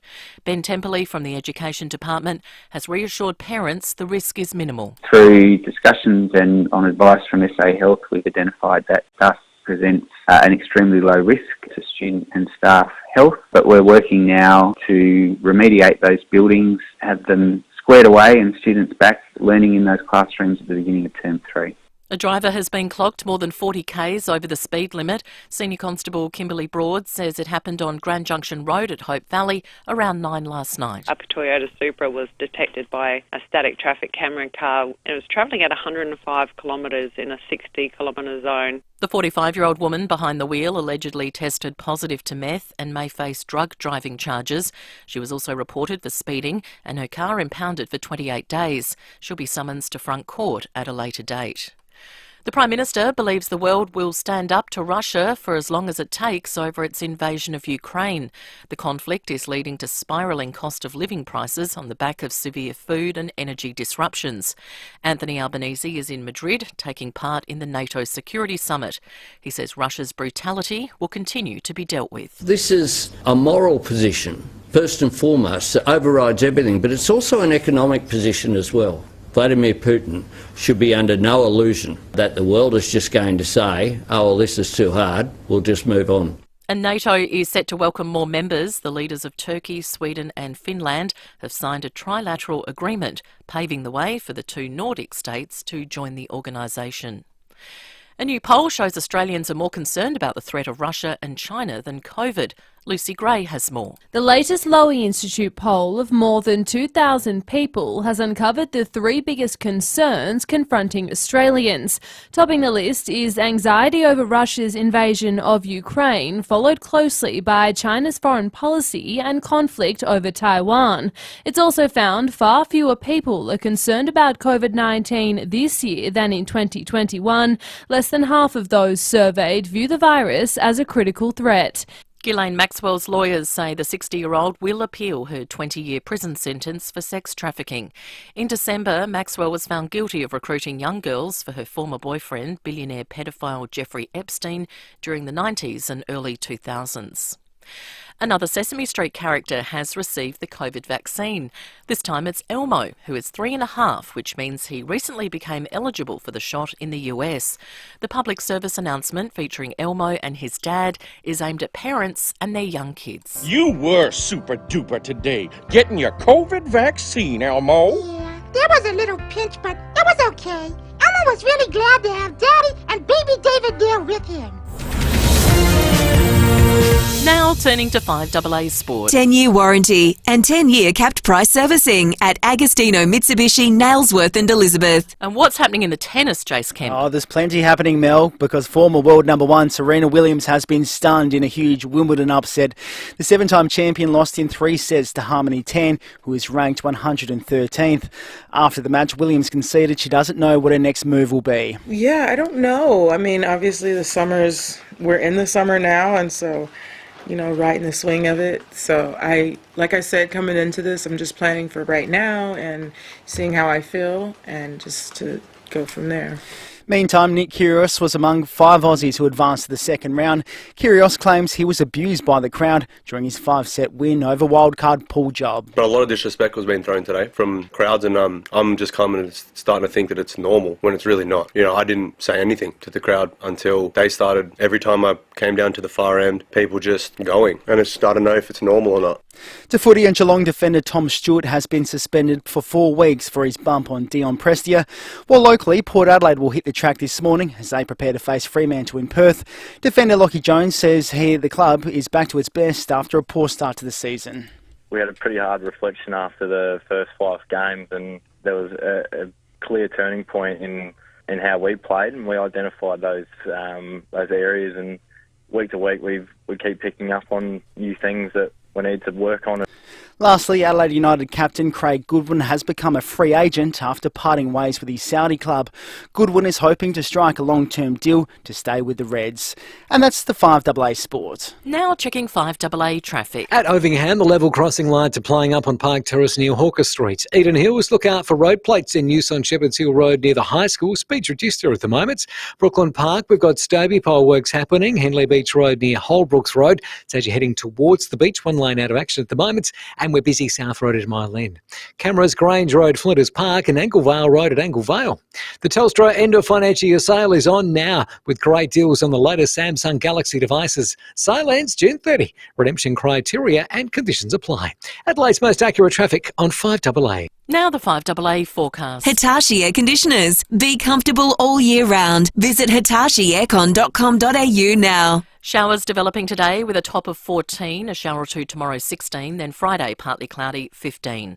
Right now it's 10 degrees. More news as it happens on 5AA. When you've been around for over a century, you know a thing or two. And Business SA and Ray White have almost 300 years between them. So when an alliance is formed between Business SA and Ray White Business Sales SA, they're bringing all their experience to your business, making sure it's in top shape, whether you're buying, selling or somewhere in between. Get in touch with the experts, Business SA and Ray White Business Sales SA on 8300 0000. That's 8300 0000. Connect with Beaumont Tiles and grow your business. Go to iCanWin.com.au. You could win a $25,000 advertising boost to take your business to the next level, supported by Beaumont Tiles. Builders, renovators, tilers, enter now. iCanWin.com.au.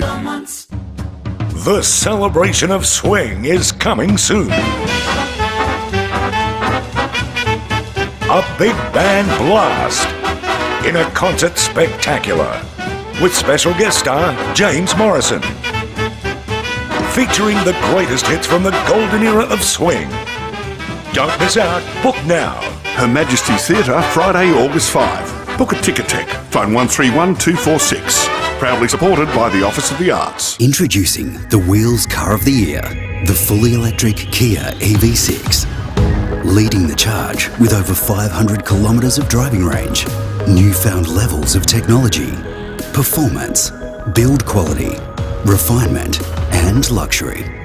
The judges were unanimous. The Kia EV6, Wheels Car of the Year. To find out more, visit kia.com.au. Kia, movement that inspires. Soak up the winter rain and huge savings at Vidoulis Garden Centre's massive end of financial year sale. Get 20% off everything in store. That's 20% off outdoor furniture and barbecues, 20% off all plants, 20% off pots and potting mix, 20% off giftware and homewares. Yes, that's 20% off everything. On now till Sunday, July 3rd, Vidoulis Garden Centre's end of financial year sale, Main North Road, Gawler, opposite the racecourse. Some conditions apply.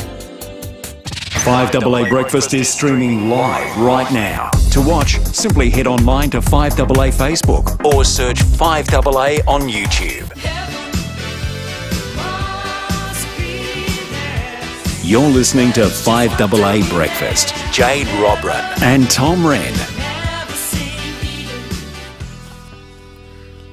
Good morning. It is 20 minutes to 9 o'clock. You're joined by Tom Wren and Jade Robran while the boys are on a holiday. Well, power workers from all over South Australia, they're striking today at noon at the South Australia Power Network office. And joining us now is John Adley, CEPU SA Branch Secretary, joins us. Good morning, John. Good morning. What's the message you're wanting to get across? Well, our members at SA Power Networks are taking strike action, and it's the first time industrial action has happened on this scale at this company for over a decade, because they're sick and tired of waiting. We've been trying to get an agreement done with SA Power Networks for over 2 years now, and people have just had enough. What are their main concerns or, I guess, grievances, John? Well, our members are seeking to maintain the current terms and conditions of employment. The company is seeking to make changes to those terms and conditions. They initially started off by trying to introduce a 20% wage cut for new employees, and now what the company are trying to do, because that was unsuccessful, is to split the workforce in two under two separate agreements with two separate sets of wages and conditions. Is there fear for job security as well as working conditions? Job security is a concern for our members, as is resourcing. One of the concerns of our membership is the fact that the workforce has reduced, and people are expected to be on availability and be ready to return to work more and more and more. And this is having a big impact on work-life balance. Some of our members in regional areas are required to be on call, every second week. This is in addition to their normal hours of work. And so how many people are you expecting to attend this protest today, John? Oh, well, that's a good question. And it's like planning a party. You never know who's going to turn up. But when we've held similar events recently, we've had over a couple of hundred people. So we're expecting it to be a large event. And how long will the disruptions be? Look, there will be different levels of industrial action in different parts of the state, but certainly for the workers in the metro area, there will be people that return to work today and there will be people that don't. It is at midday at the headquarters there at SA Power Networks headquarters there, which is on Anzac Highway in Keswick. John, do you feel like they could pick up the phone between now and midday to have some serious conversations? Well, I would certainly like that to happen. I've written to the head of people and culture at the company, and I'm seeking a meeting with the people in control. As I said, we've been trying to get an agreement done for over 2 years now. We're not getting anywhere, and this is leading to just a level of frustration. Our members are 2 years behind on a wage increase for no fault of their own. And these are people who work for a highly profitable monopoly multinational company. What we're seeking is not unreasonable. The SA Power Networks has been identified by the Australian Energy Regulator as the most efficient distribution business on the national network. And our members who work for this company, that keep the lights on for South Australian homes and businesses, deserve a fair deal. John, thank you very much. That's John Adderley there, CEPU SA Branch Secretary. Yeah, great stuff. Just a traffic alert as well, Jade. Hawker Street at Bowden is currently closed. That's between Park Terrace and Gibson Street. Now, that's due to the rail crossing boom gates, the freight line being stuck down. So we'll keep an eye of that. But Hawker Street at Bowden currently closed between Park Terrace and Gibson Street. So just be aware of that if you are in the vicinity right there. We've been having a bit of fun this morning about famous people that you've rubbed shoulders with, and there's been a few life-saving moments. A few people have jumped on private jets. We've heard stories from all walks of life, all corners of the globe on our Automasters text line. We've got a message here from Karen. Morning, Jade and Tom. My person isn't as famous as some of the other stories, but I've met Mark Jacko Jackson at Sam's Disco at the Nord Footy Club in the 80s. He asked me out on a date, but I knocked him back. You knocked him. He used to be the knocker in the day. He was a character, wasn't he? I must say, I was a bit put off him when I saw his interview with Mike Sheehan on Open Mic. Yes. And he clearly didn't like Mike Sheehan very much, but was one of the more interesting interviews I've ever seen. But keep those stories coming through, 8223 or the Automasters text line, 044808 1395. Well, Paul's given us a call from Glenelg North. Good morning, Paul. Who's the famous person that you've met? Good morning. Yeah, well, I reckon I've got two, actually, and the second one's probably better than the first one. But the first one, we were at the airport on our way to America with our daughter to go to Disneyland and have a look at the place. And as we were sitting in the airport, Tina Turner walked through. She had two of the biggest bodyguards you've ever seen in your life, and you couldn't get within Coolio. Quite a few people wanted to say hello to her, and they were turned away and so on. But she was on her way home from doing that movie that she did here with the Mad Max. Oh, yes. So she's yes. And the second one was that most of my whole adult life I played in the band, and our singer's wife got sick, so we advertised for a singer. We had this guy show up on a Saturday morning to audition because we were playing that night, and he was half sort of cut and not going all that well, but he sang with us, and I said, no, I don't really think you suit us. We were a cabaret band. The guy turned out to be Jimmy Barnes. Oh, wow. Whack, you've turned down Jimmy. my ability to select talent is probably not that special, but I can't see him singing Green, Green Grass at home and a cabaret at the RSL on a Friday night. Oh. Rejected the great Jimmy Barnes. Bit of Tina. Simply the best. She did the NRL. Remember that was the anthem there for a while, wasn't it? Yeah, she most certainly did. I wonder when they were filming in Silverton whether she went to the local pub there and sang a couple of songs while she was filming Mad Max. I bet she did. That would have been very cool. We got Jill on the line from Redwood Park. Good morning, Jill. Good morning, Jade. I've got two. One was with my two boys and one was with myself. Mm-hmm. My two boys were introduced to Douglas Bader at the Showfield Air Show. Oh, wow. And my eldest had read his story when he was 10 years old. And he's got his autograph, and I've stuck it in the book. Oh, great stuff. Love that. And I met David Yanapon, who's on the $50 note when I was a little girl. Wow, where? He was a preacher, and I think he was probably going house to house where my grandmother lived. Anyway, I sat on the veranda with him, and he told me Aboriginal stories, which I thought were absolutely amazing. And I think he probably got a cup of tea from Grandma. Oh, that's gorgeous, Jill. That's something that you definitely remember forever. That's a good one. We've got Don from Stonyfell. Good morning, Don. Good morning, Jade and Tom. My dad and I, we went around the world for 3 weeks to meet the principals that we were dealing with at the time. And we went to Italy, Germany, England and Japan. But while we were in Germany, we met Liberace.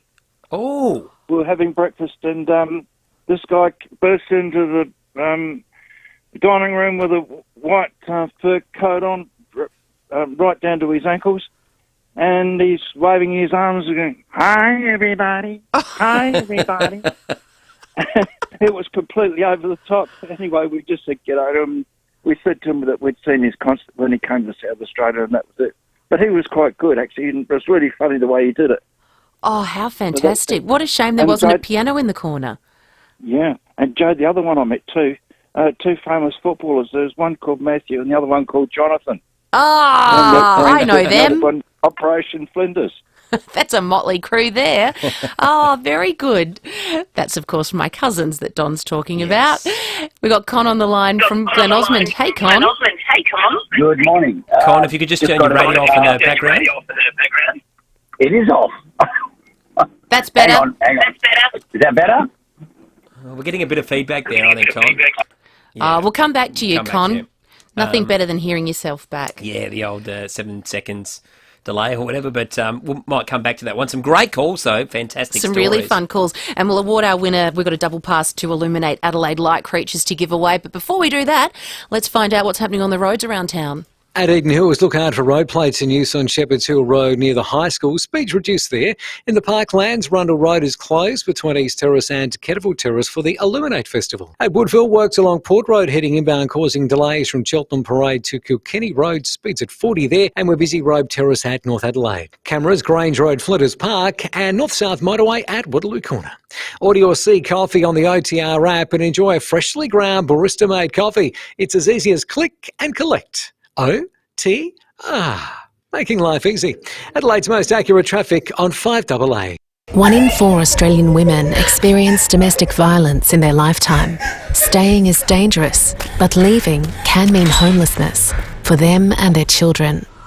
With your generosity, the Salvos can provide crisis services and ongoing support, helping women find a way out of violence and a way back into a safe and stable life.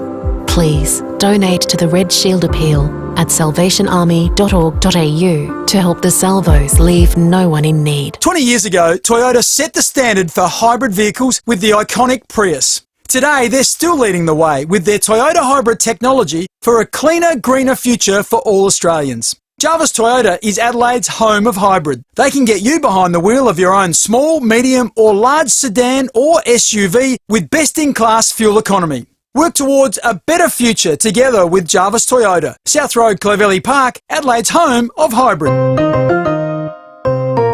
It isn't waste until you waste it.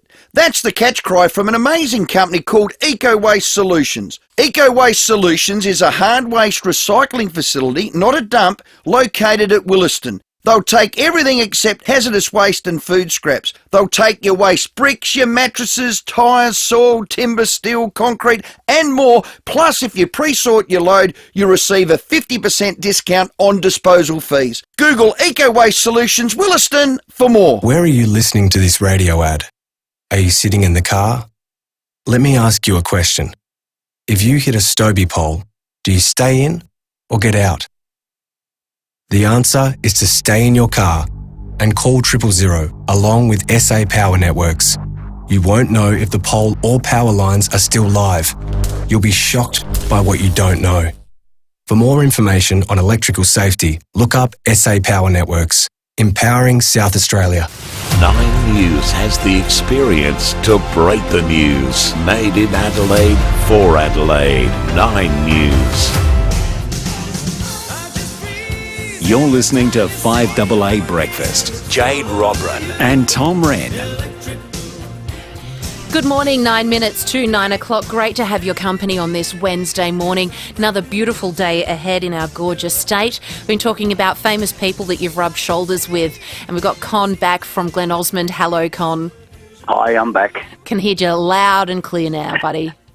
Look, I've had a lot of brushes with fame, but two of my favourites, George Harrison from the Beatles. Oh, I like that.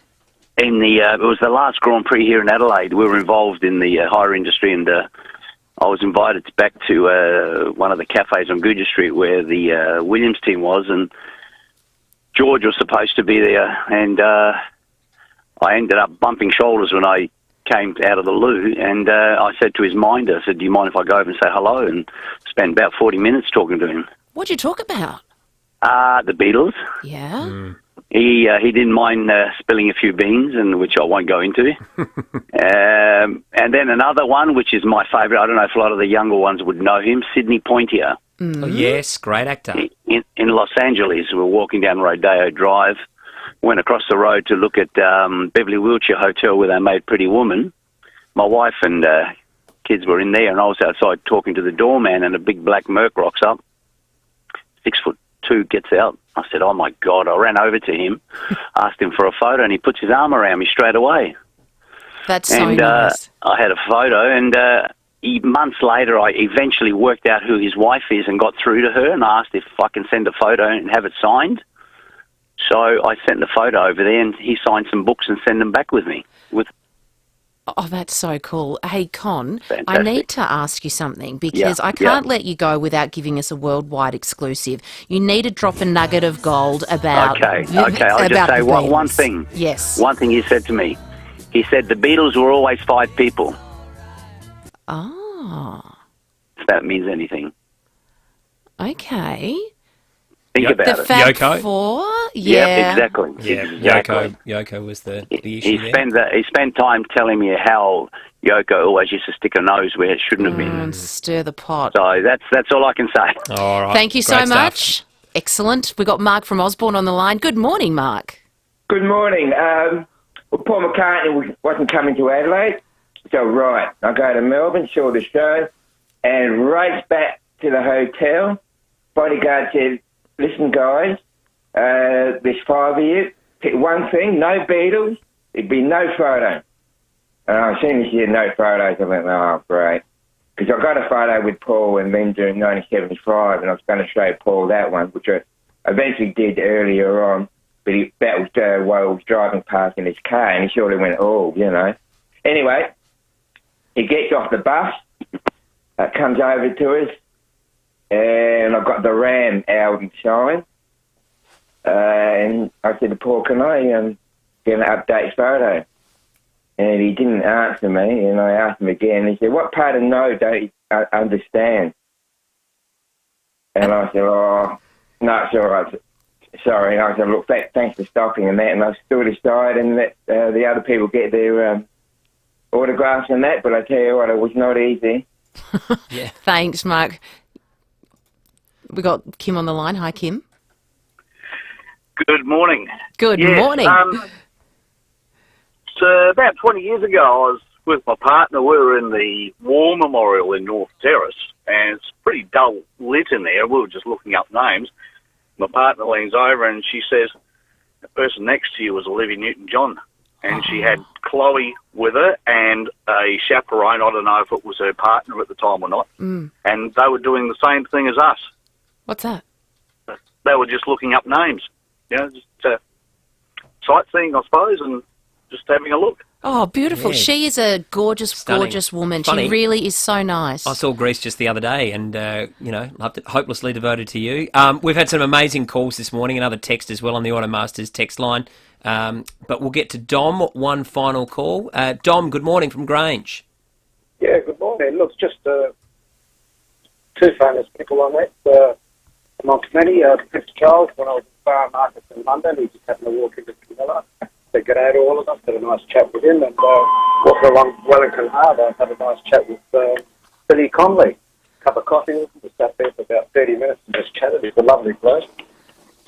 He's funny, isn't Yeah, he? he's I great. really enjoy Real him. character. I've actually interviewed him once before. He's very quick-witted. Yeah, great character. We're going to give away a prize this morning. We've had Yes. so many great calls. A double pass to Illuminate, which is a fantastic light show. Troy from Australia, I'm going to give him, they're all from Australia, but Troy gave us a buzz a bit earlier, and it was his rendezvous with John Fogerty. And it was a great story. So give us a call back and we'll get you that double pass to Illuminate. Yes, Illuminate Adelaide, back bigger, brighter and bolder in 2022, shining a light on SA all July. You can visit illuminateadelaide.com. And Sue's messaged us, I met a very famous SA identity at the Wayville Trots in around 1970. I was 10. He was lovely, shy and humble, signed my race book for me. His name? Barry Robran. Oh, there you go. Good old Uncle Baz. Love it. He is very humble and he's not so shy. He just likes to keep to himself. He doesn't like the spotlight, but he's a beautiful man. I'm very lucky to call him my uncle. We've got a fuel watch as well. I've got some good news. It seems to be coming down ever so slightly. To find out where you can find some cheap fuel around the state, you can download the free My RAA app today to find the cheapest fuel in an instant. And today we've found some in Melrose Park at the United on South Road there, $1.94.9. A little bit cheaper here in Kilburn, Coles Express, Churchill Road, Kilburn, $1.93.9. BP OTR, Kensington Road in Erindale, $1.97.9. Cheapest diesel we found was in Melrose Park at United on South Road there, $2.25.5. Okay, so some pretty expensive fuel about the place. And Blakey, we've been having a ball with that this morning. I think we're going to have a bit of a listen now to the best of behind closed doors. We are, thanks to Aussie Fast Transport Solutions, Interstate Freight, Distribution Warehousing and local Adelaide couriers. Call Aussie Fast 13 13 64. And when we get behind closed... 5AA Weekend Breakfast with Mike Keelan and Angie McBride.